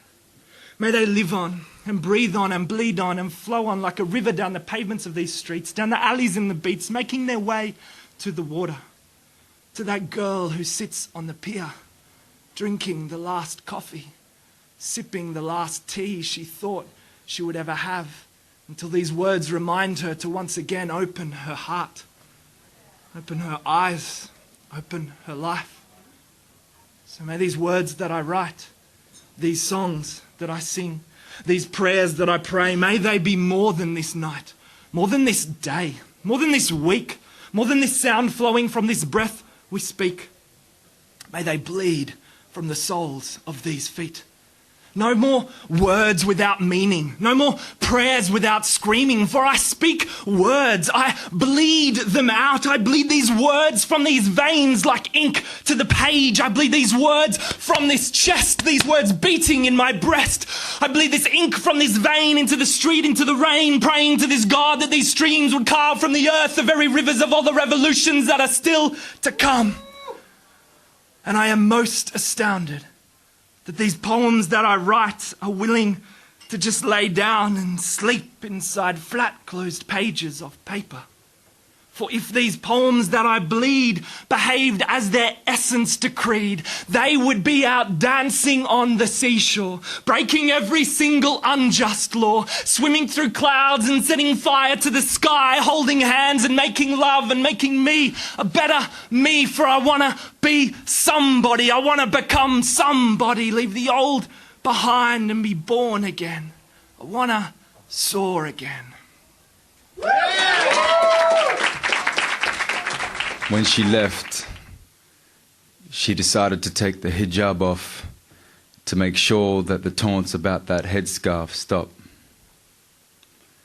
And on these days, upon these waves, with fresh makeup upon her face, she tells herself, be patient, to new places we'll make it. Like crustaceans, we remove ourselves from our homes and change our populations, propagate and repopulate again. We are ever-changing, Asian, Eurasian, Caucasian, more patient. The more nations, the more flavors, so please come down here and save us. We have Indian engineers driving our cabs and geniuses placing placemats in their places, and they say that here you've made it. Made it? Maybe made it has been overstated. Loaded locals pay migrant beauties to get ever more naked, labeled as exotic in latex, Latina, ladies, lay loser, lawyers loving their lives in the matrix. May tricks never be turned, may her licks never be learnt by any man who doesn't hold her heart upon his main concern. A con artist constantly convincing her, confidently conflicting with his condescending words. Words worth nothing. English means nothing to her. He is just a dollar sign in a long line of nouns, adjectives and verbs, descriptive words are whispered through pursed lips as they twist and turn. He'd never support a refugee, but he spares no expense where his dick's concerned. So she sends the money back home.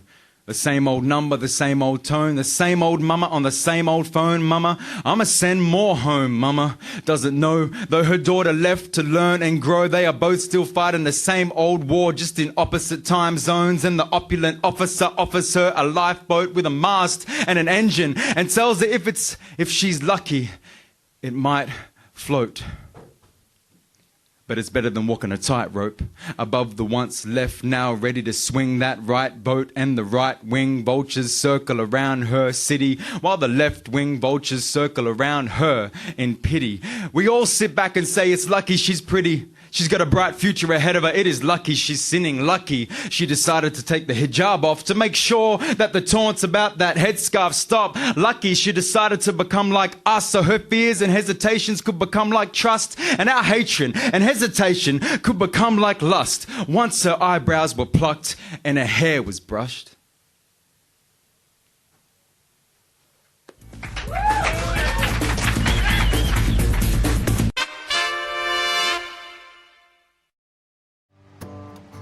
The thing I love about Australia is our spirit of mateship and togetherness, and whether it's a drought, a flood or a bushfire, when times are tough, Australians stick together.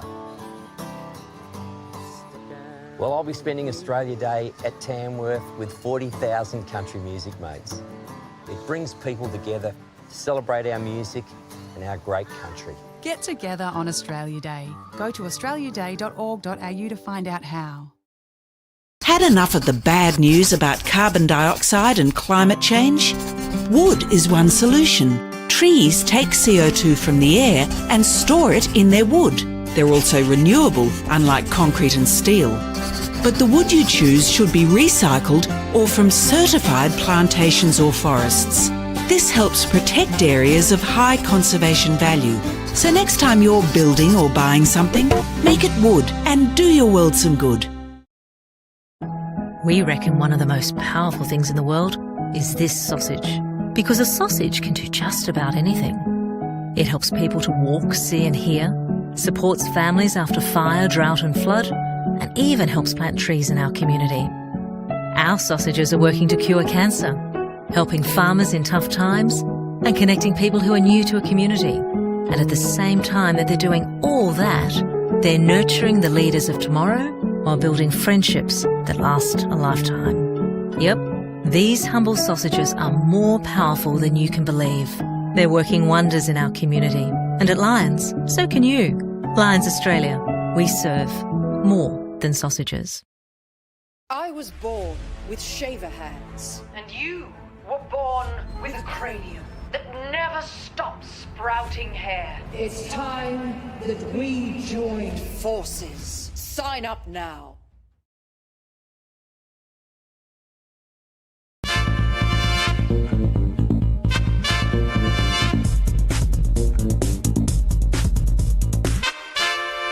Okay, one last little sound poem. See if you can guess what it's called. How soon you can guess what it's called.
Peculiar, yeah.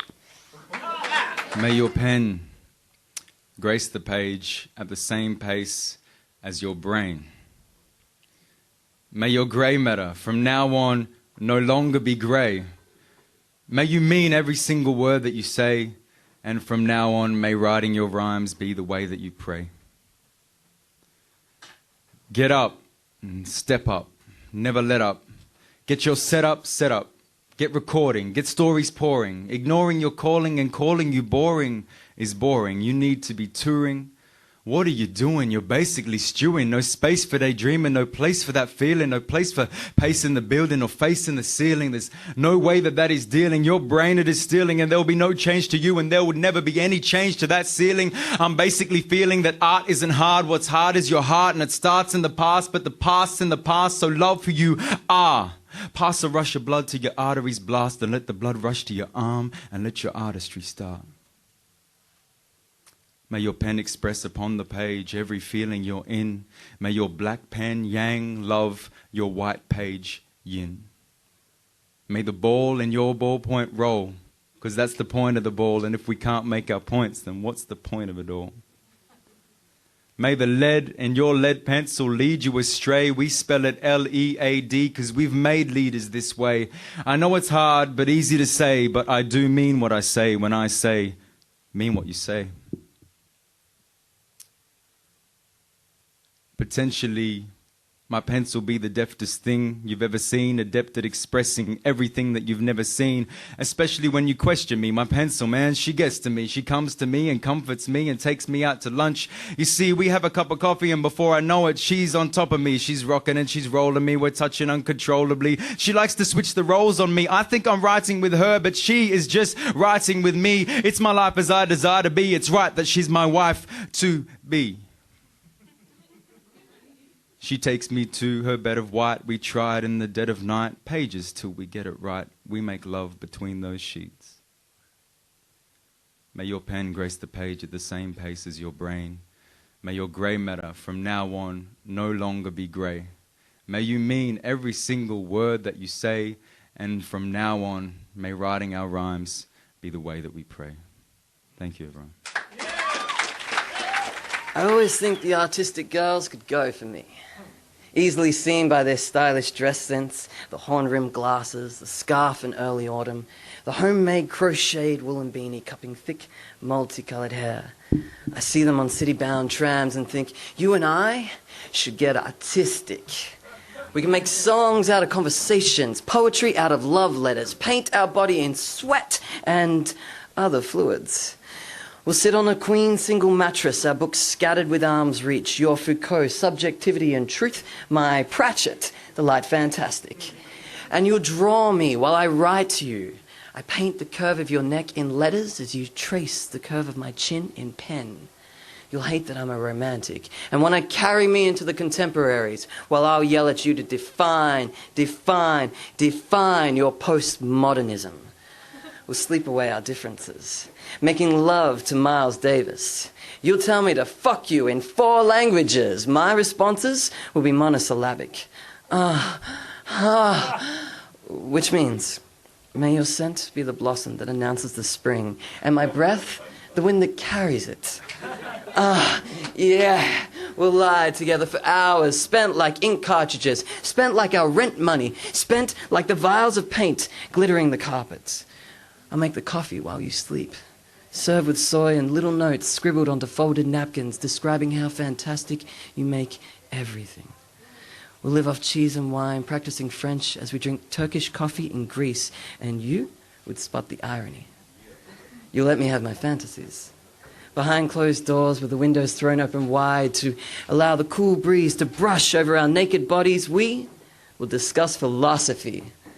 And when we're old, we'll sit in the drawing room in silence, conversing in raised eyebrows and sideways glances, and I'll marvel at how you still make me blush, still make my blood rush, simply by sitting next to me as you did at our first meeting when I took a chance, took my life by the reins, and introduced myself to a homemade, crocheted woolen beanie cupping thick, multicolored hair to say, "Hi there, you seem fantastic. Let's go get artistic." Thank you.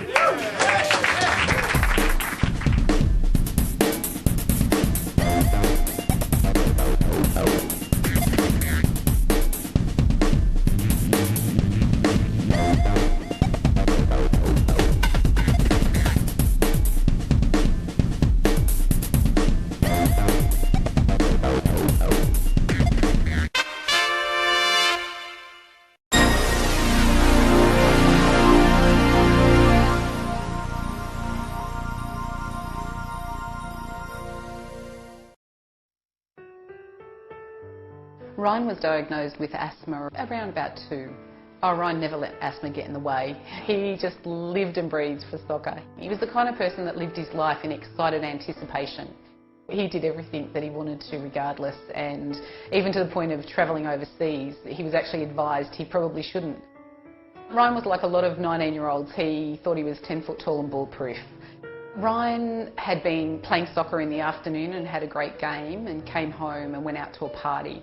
During the evening he started to feel unwell and rang me and asked me to go and collect him. On the way home in the car he told me that he hadn't taken his Preventer for quite a few weeks.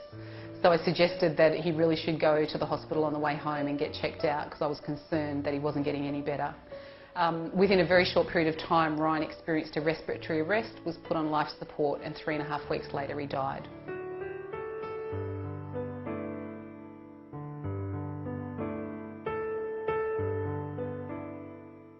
Whilst Ryan had been in hospital a couple of times with his asthma, I don't recall anyone ever telling me that you could die from asthma. I never for a minute thought that I would lose him. Even if someone told you that your child might die from asthma, I think you'd be thinking that was for other people. But the reality is it happens to normal people like us.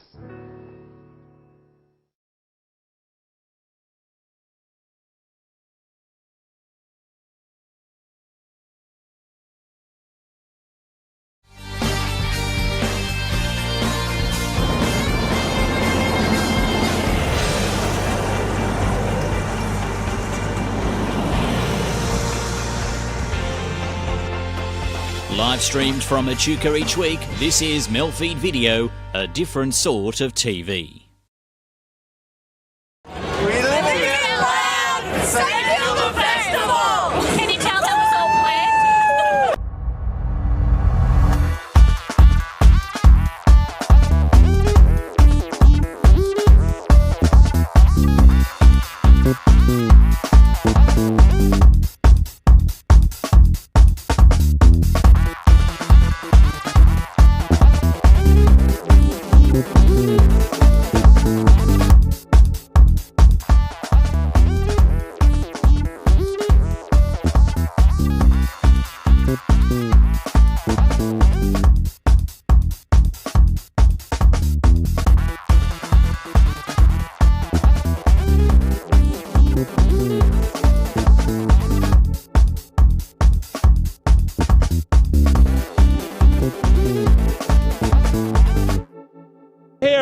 Melbourne's best parties, of course, this is the party to be here, the street party.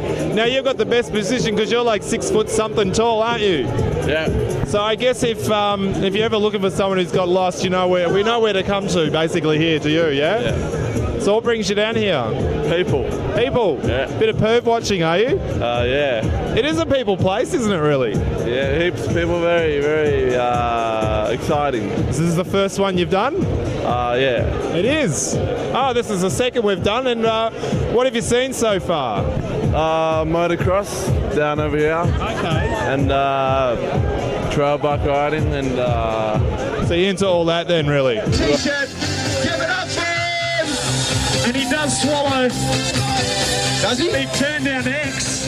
1 foot and X up. To tail You a rider as well, or you want to do this stuff? I get into it a bit when I was young, but at the moment, no, I'm not into it. You're not into it? You're just watching? Yeah, just watching. So what do you ride now? What do I ride? Yeah. I don't ride nothing. Nothing? No. Oh, you're all show, no action, eh? Just got the bike. There you go. Another mullet. Round McQueen. Oh, rugby! And you're not half tanked already. You up there doing the stuff? Oh. Can't do it, huh? Can you do any tricks? Yeah, I taught all these guys those tricks. Oh, yeah, is that how it goes? Yeah. So then why are you on this side of the fence? I don't know. Huh? I don't know. Go on, do us a stunt then. No, man. The dirt's out there, mate, not out here. Oh, okay. You need the dirt, do you? Sure. I think I've got the dirt on you.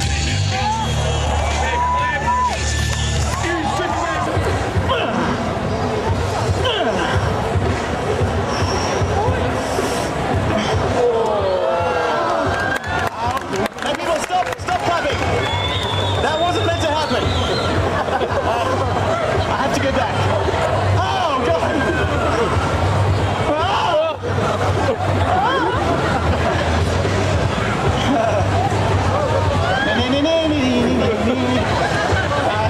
Hold on, folks, it gets better.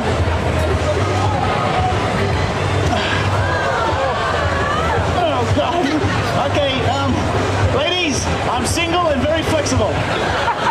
Enjoy the view. Oh, hello.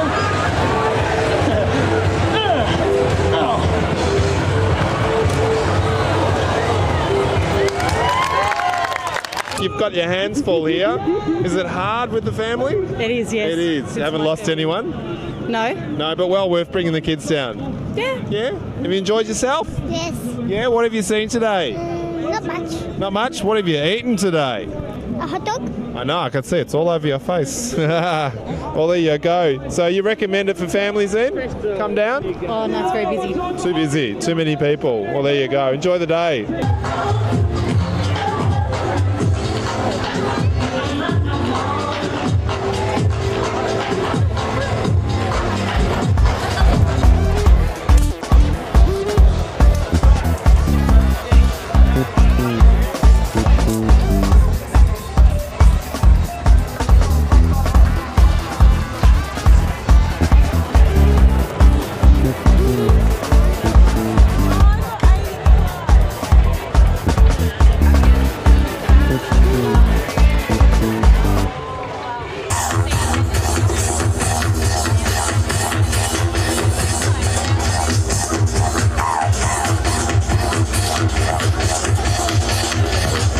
What brings you down here? We had lunch at Albert Park and we just wandered on down.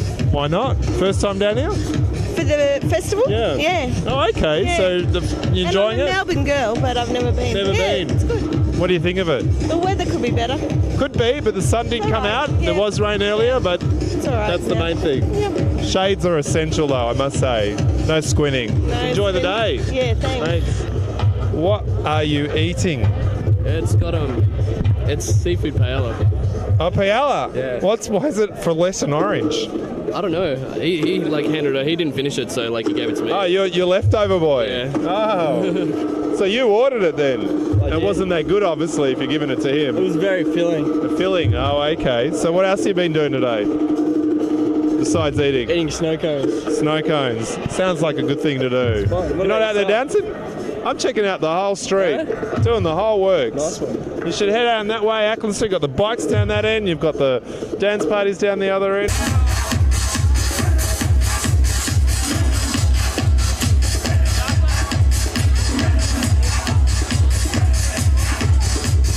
Where are you going? Where are you on your way to? I'm going home. You're going home? Yes. It's only just started. What's going on? I can't talk and my friends have all gone, so.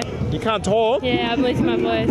What, you been screaming and No, dancing? I haven't. I've been talking too much. Why are you going home so early? I don't have anyone to talk to anymore and I'm You tired. can talk to me. I'm here. We're here. What are you filming for? Oh, Channel 31. What have you been doing today? I'm listening to music, just. Dancing? Yeah. I noticed you got a couple of sticks out the back there. Yeah, What's Diablo. that? What's that? Diablo. Come do some. Why not? I'll pull them out. Oh, what else? It's joined to something. Yeah. Oh, this is that little thing that you... Oh, okay. Am I good at it? Okay, give me a little... I rock. Okay, you rock my world. Go on. Untangle the Diablo, is it called? Yep. When did you learn this? I taught myself. Okay.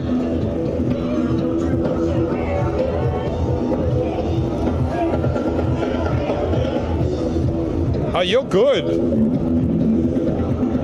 Right, go home. You're showing off. You're showing off.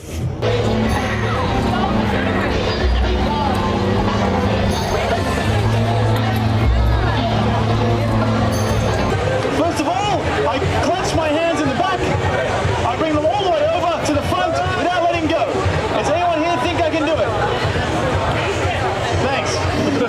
First I'll do it the easy way, then I'll do it the hard way. Easy way first. Yeah, don't clap, people. It's a joke. Here we go, the hard way. I call this trick holy shit. Because that's what most people say when I do it.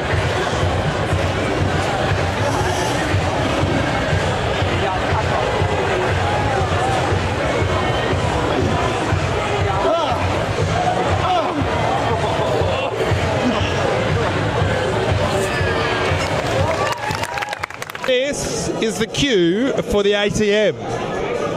You're next. No, I'm not. How long have you been waiting for? Ages. What's ages? 15 minutes. 15 minutes. So you're 15, you're about 20, 25, 30, 40 minutes. You're way back here in an hour wait. You're talking an hour and a half wait. This is the queue. Everybody's run out of money. You sure? Are you in the right queue? This could be for the toilet. Is this a queue for the toilet? I think so. That's what I'm here Oh, yeah? No, we're ATM, I'm Fox afraid. FM fugitive. Oh, okay. What do you need money for if you spend too much? No, because Oh, I'd say no more. to give to the poor. Oh, okay. Hand it over. All right, we're going. Oh my God. The queue is still going, never ending. Poor sucker, mate. You're on the last line here. You know, the woman up the front's been waiting a half an hour. Why? Yours about 2 hours on this queue. Are you serious? Yeah, it's for the toilet. Oh, God. No, yeah? Yeah, What do you alright. think it was for? No idea. Oh, you got at least an hour and a half. I'd come back if I was you.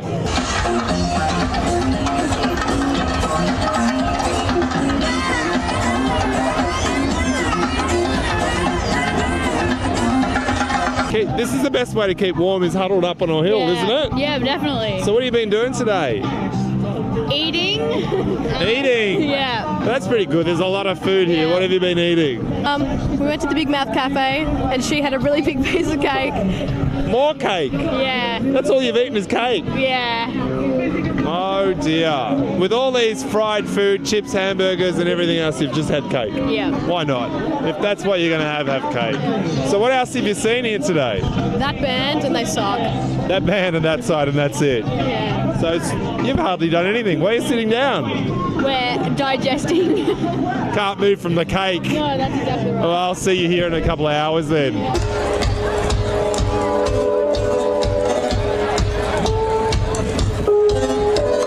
Work our way through the main stage. There's about 6 stages here. See how we go.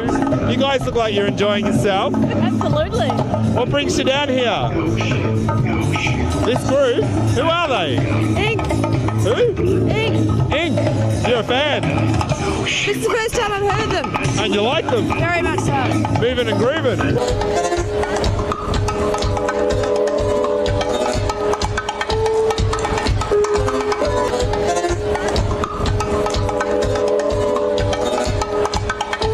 Hey man, wild hair, what's going on? Everything.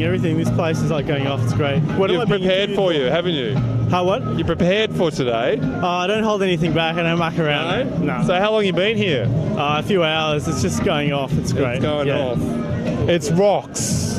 That's another word that's been used widely here on a day like today. Yes. Well, enjoy the day. Thanks. Big hair, big events. It's all happening.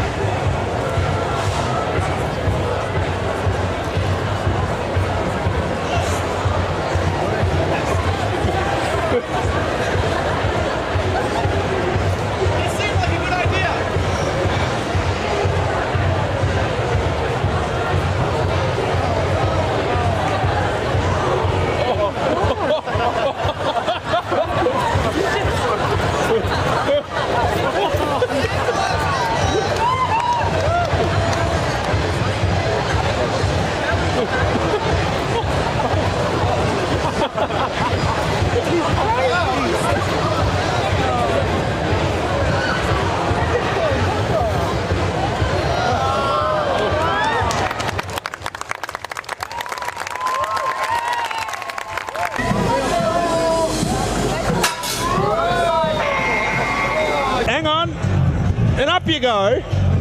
This is the best chill out, isn't it? Definitely, yeah. I've had enough. I think we'll come back after the break. What do you reckon? Sounds good. This is pretty wild. Whatever you do, don't puncture it.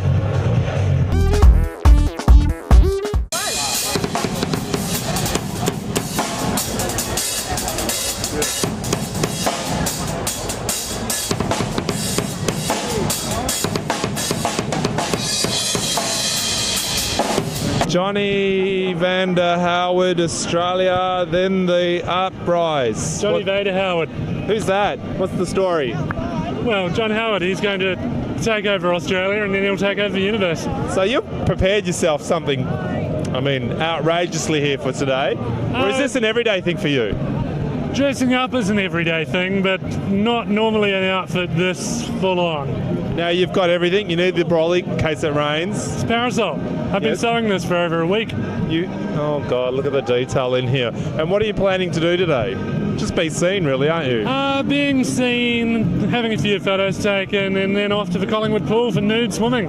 Nude swimming? Oh, what a way to top the day. But I think you should just leave this gear on, really. I'm going to keep this on until I get to Collingwood pool. Oh, okay. That's probably a wise thing, though, yeah? Keeping it on at the moment? Some people have been quite insultative about the outfit. Oh, okay. But generally, overall, everybody loves it.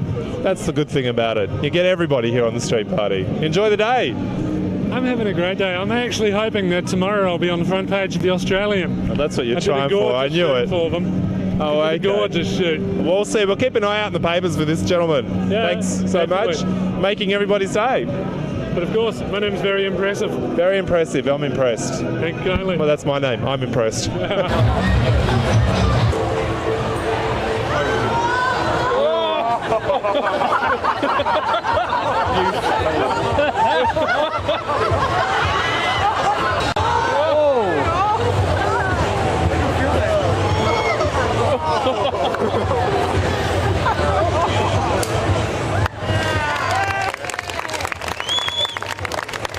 Ladies and gentlemen, this is the hardest bit. I now have to squeeze my butt through the tennis racket. This can be a little dangerous. I should actually move the parts of my body that are most in danger out of the way first.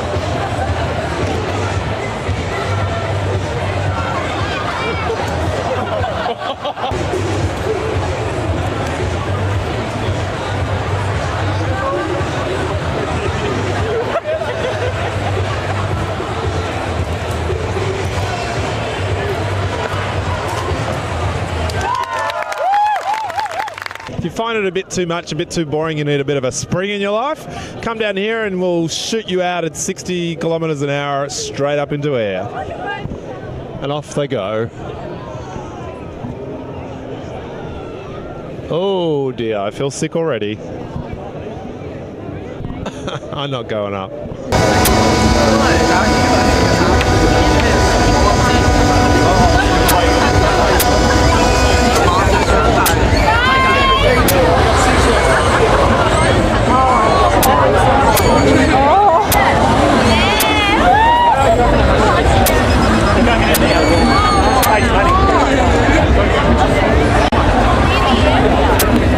You're a bit of a spectacle up there. What made you do that? The thrill. The thrill. How'd you go? Oh, it was very enjoyable. The Hang on. adrenaline rush. Give us that was look that you important. did on just as you got shot off. Something like that. Yeah. You didn't get a tape. You got a tape of it as well. No, we didn't buy it. We can't No, afford it. $30, 20 for the Yeah, tape. no, it was really good fun. I recommend it to everybody. You're entertainment for everybody. Brave, brave, you did it.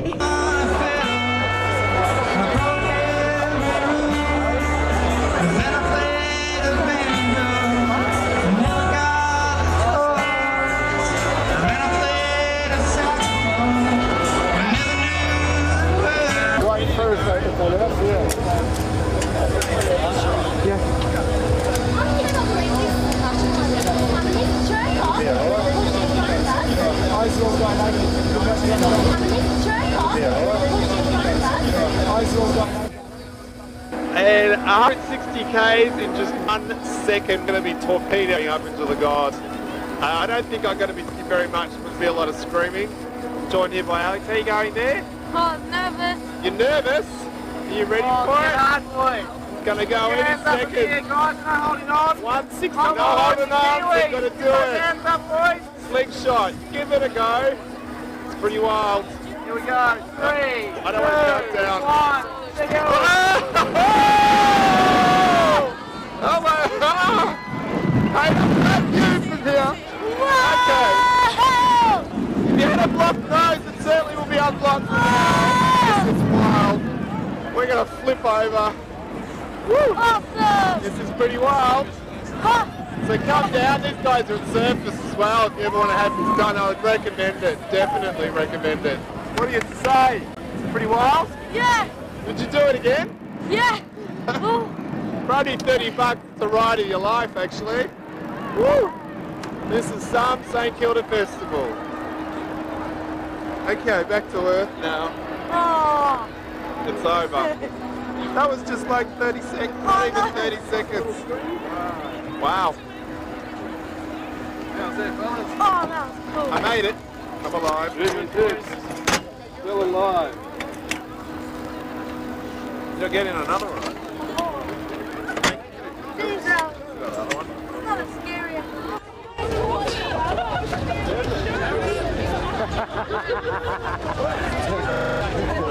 How was it? Back on Earth, and we survived. How much longer have you got left?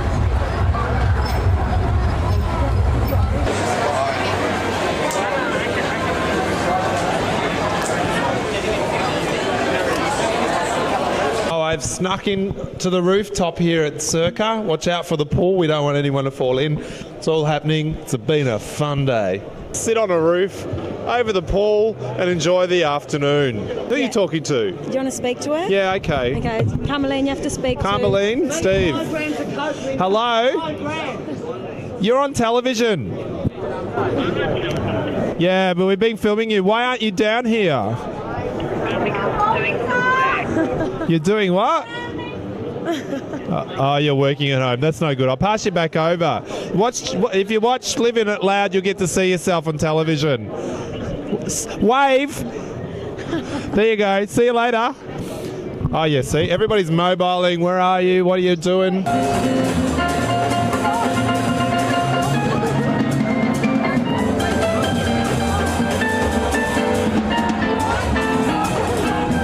We're here on Fitzroy Street just hanging out, and these guys are telling me where to go after the party. Well, actually, it's not actually after the It's party. now? No, it's next Sunday, which is Cafe Blue Piles. You know that we're doing the Sundays again down there. Oh, you're not. We are? Not the greatest It's called Sundays of all Selective. Sundays. Oh, there you go. I'm there. Selective Sundays. Selective. Fantastic. Oh, so what, you're selecting the people? No. We're being just, selective. We're just You're being good. a bit fussy, Thanks. you know. We're like, I want to get in. Leave me be. I want to get in.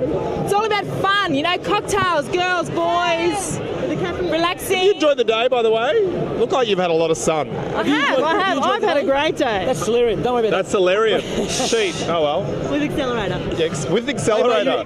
You're in Fitzroy Street. Accelerator, Solarium. You're in Fitzroy Street now. It's all about Solariums. It's all about Solarium. Correct. Where's yours? At home. I've got my own. Got that? It's white as white as white. Well, enjoy the day. I'll see you then. Sunbaking? Huh? Where have you been sunbaking? I haven't. Outside the flour mill. It doesn't matter. Oh, I see a war going on here.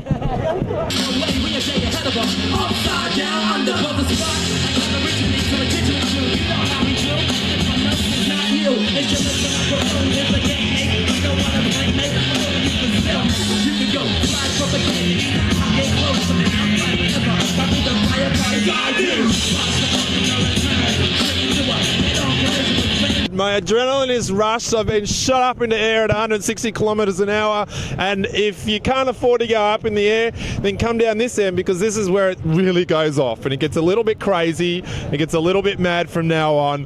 This is down the party animal end. There's another party animal. How's it going? Oh, party. How's it down there? Oh man, it's fucking banging. Well, why are you leaving? We're gonna get more alcohol, come back, and maybe a bit of splash to the old good side. Yeah. So hot dancing, just mad dancing. It's going off. It's going off. We want to go off. Oh yeah. Yeah, we're going off. I'm about to go off now. So. Yeah, let you go off.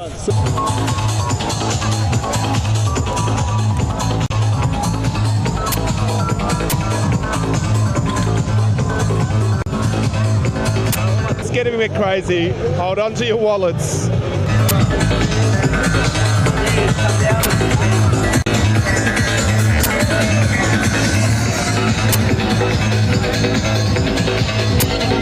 How you guys going? Good. How are you? You probably just came down to this area, nowhere else, haven't you? Yeah, we've been following This is the only place to go to, isn't it? Yeah, definitely. Why? Because it rocks. Pumping music. This guy is rocking. Are you?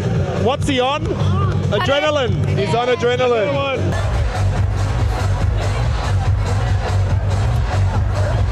Woo! All right, go. You've been here all day, have you? Yes. Is this music like driving you nuts or what? No, I love it. I absolutely love it. Yeah, it's cool. It's just I broke an acrylic nail today and I'm very upset about it. Look at this. You've taped it. Have a look at that. Tape the nail with. Why don't you just get rid of the nail? I couldn't find first aid and I refused to ruin a nail. Like this happened at 12 o'clock and what if I found I'm surprised Mr. you didn't go Right? home because you broke a nail.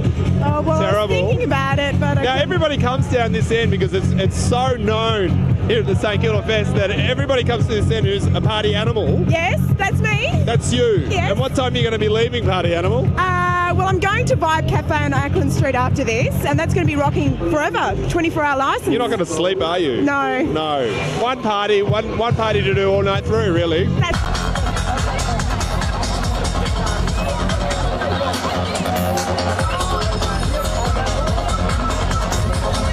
We've just popped all the ingredients in and I'm just going to blend it. This is Pedal. I'll give you a race. Film him. I'll give you a race.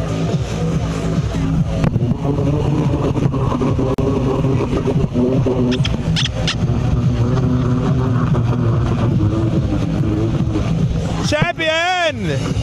Okay, proof in the pudding. You done? Come on. This is how you make it. It's got everything in it. It's got watermelon. It's got mango. It's got yogurt. Oh, look at that. That is so frothy. Oh, perfect precision here. Proof's in the pudding. I am good. I made that myself. Got on my bike. So come down to Smoothie Peddler at your nearest party. Cheers.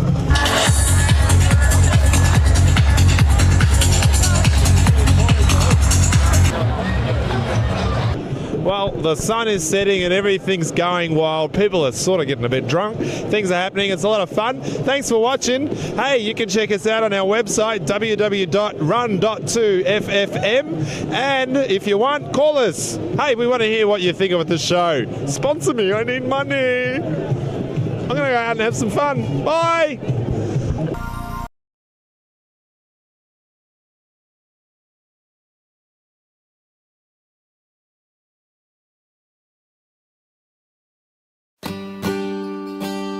I didn't think this could happen in Toowoomba. And then I saw it on TV that night.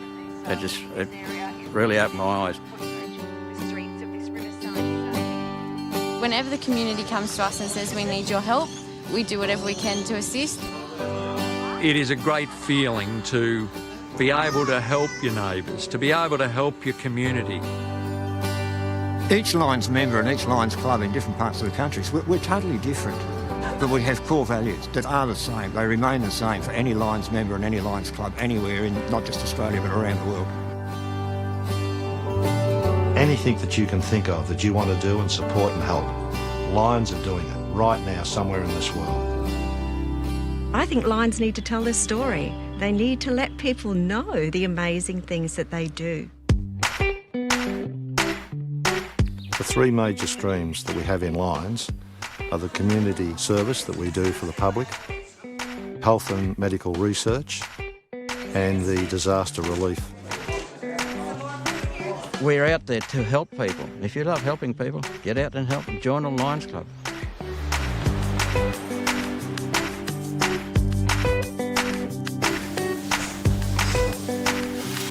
We started this project about 20 years ago.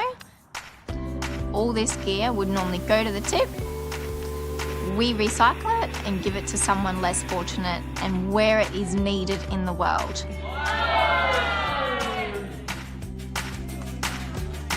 Being a Lion here in Australia means that I can make a difference to my community.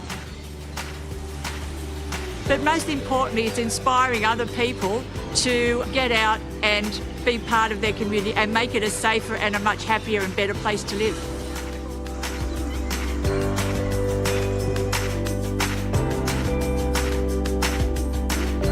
Childhood cancer, I've always been interested in cancer and small children from the time I first got cancer 30 years ago. Research is an indefinite item. You can't see it, but it helps so much. I'm here managing the money and the relationships, but other people are out there raising funds and bringing in community support. Without all of us working together, we can't affect change. 2 more extra hands at any function, any working bee, anything we do, 2 more hands can help us raise more funds, can help us serve our community better. I went to my Lions Club and I said, I got this idea and I think it's a little bit crazy, but I think we could raise some serious money doing it. And it was to run 100 kilometres. And the club said, okay, if you want to do this, whatever you need us to do, we'll be there 100%. And I'm pretty proud to say that together we raised just over $16,000. So we blew the target out of the water, and I think that was due to a lot of the support that I got.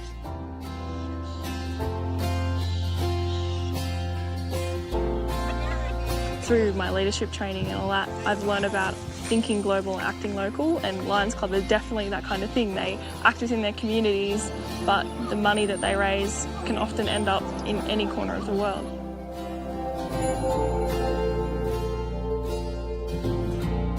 As an individual, I could only do so much, and whilst it was my burning desire to try and help these people, having an organisation such as the Lions family to call upon to support me and those people that were working with me just made it possible for us to achieve so much more. You know, after the devastation, to come back into the community, you know, you were shattered by what you saw. You know, no police station, no post office, no petrol station, you know, no kindergarten. There was nothing here. And all that water with an unstoppable. I don't know that I've ever seen as much as arrived. There were fridges, washing machines, dryers. There was toasters, jugs, just everything. To be invited to be a part of Lions just opened up a whole new world to me. A world that provided a structured organisation that could see that the hours that I volunteered could achieve so much more.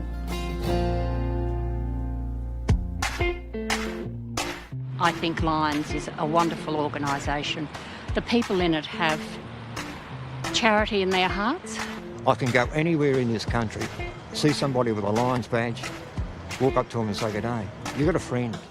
Never once in my life had I had a group of people where I could go to, say anything, and know that no matter what, they would be there, they would stand by me. It's the family. That's what we call it. It's the Lions family. Without Lions, I think I'd be lost now because they've been my life. We work hard, but the most important thing is we have fun.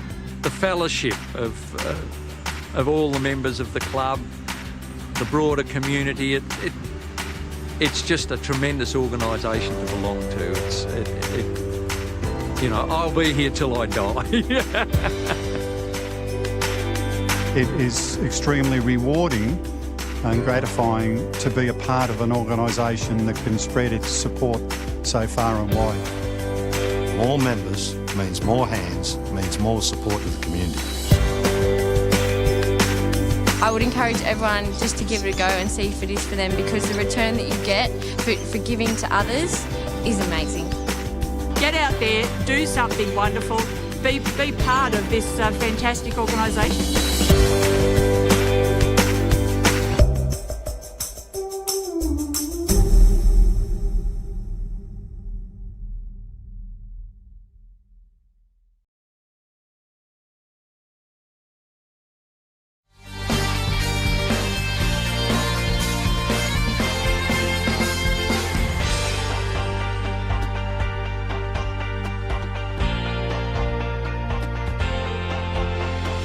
Live streamed from Echuca each week, this is MELfeed.video, a different sort of TV.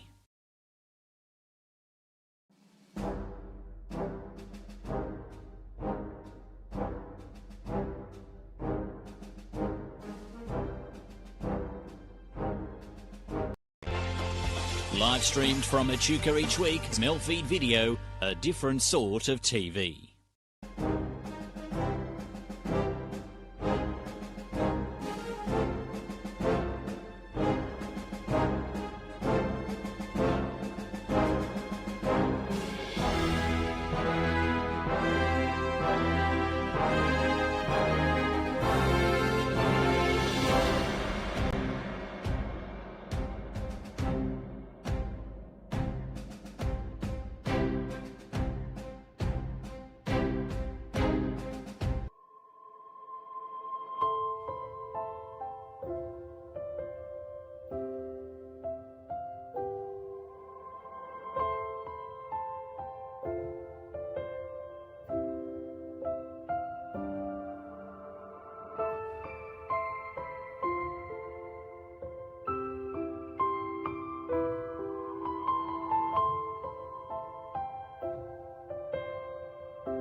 Live streamed from Echuca each week, MELfeed.video, a different sort of TV.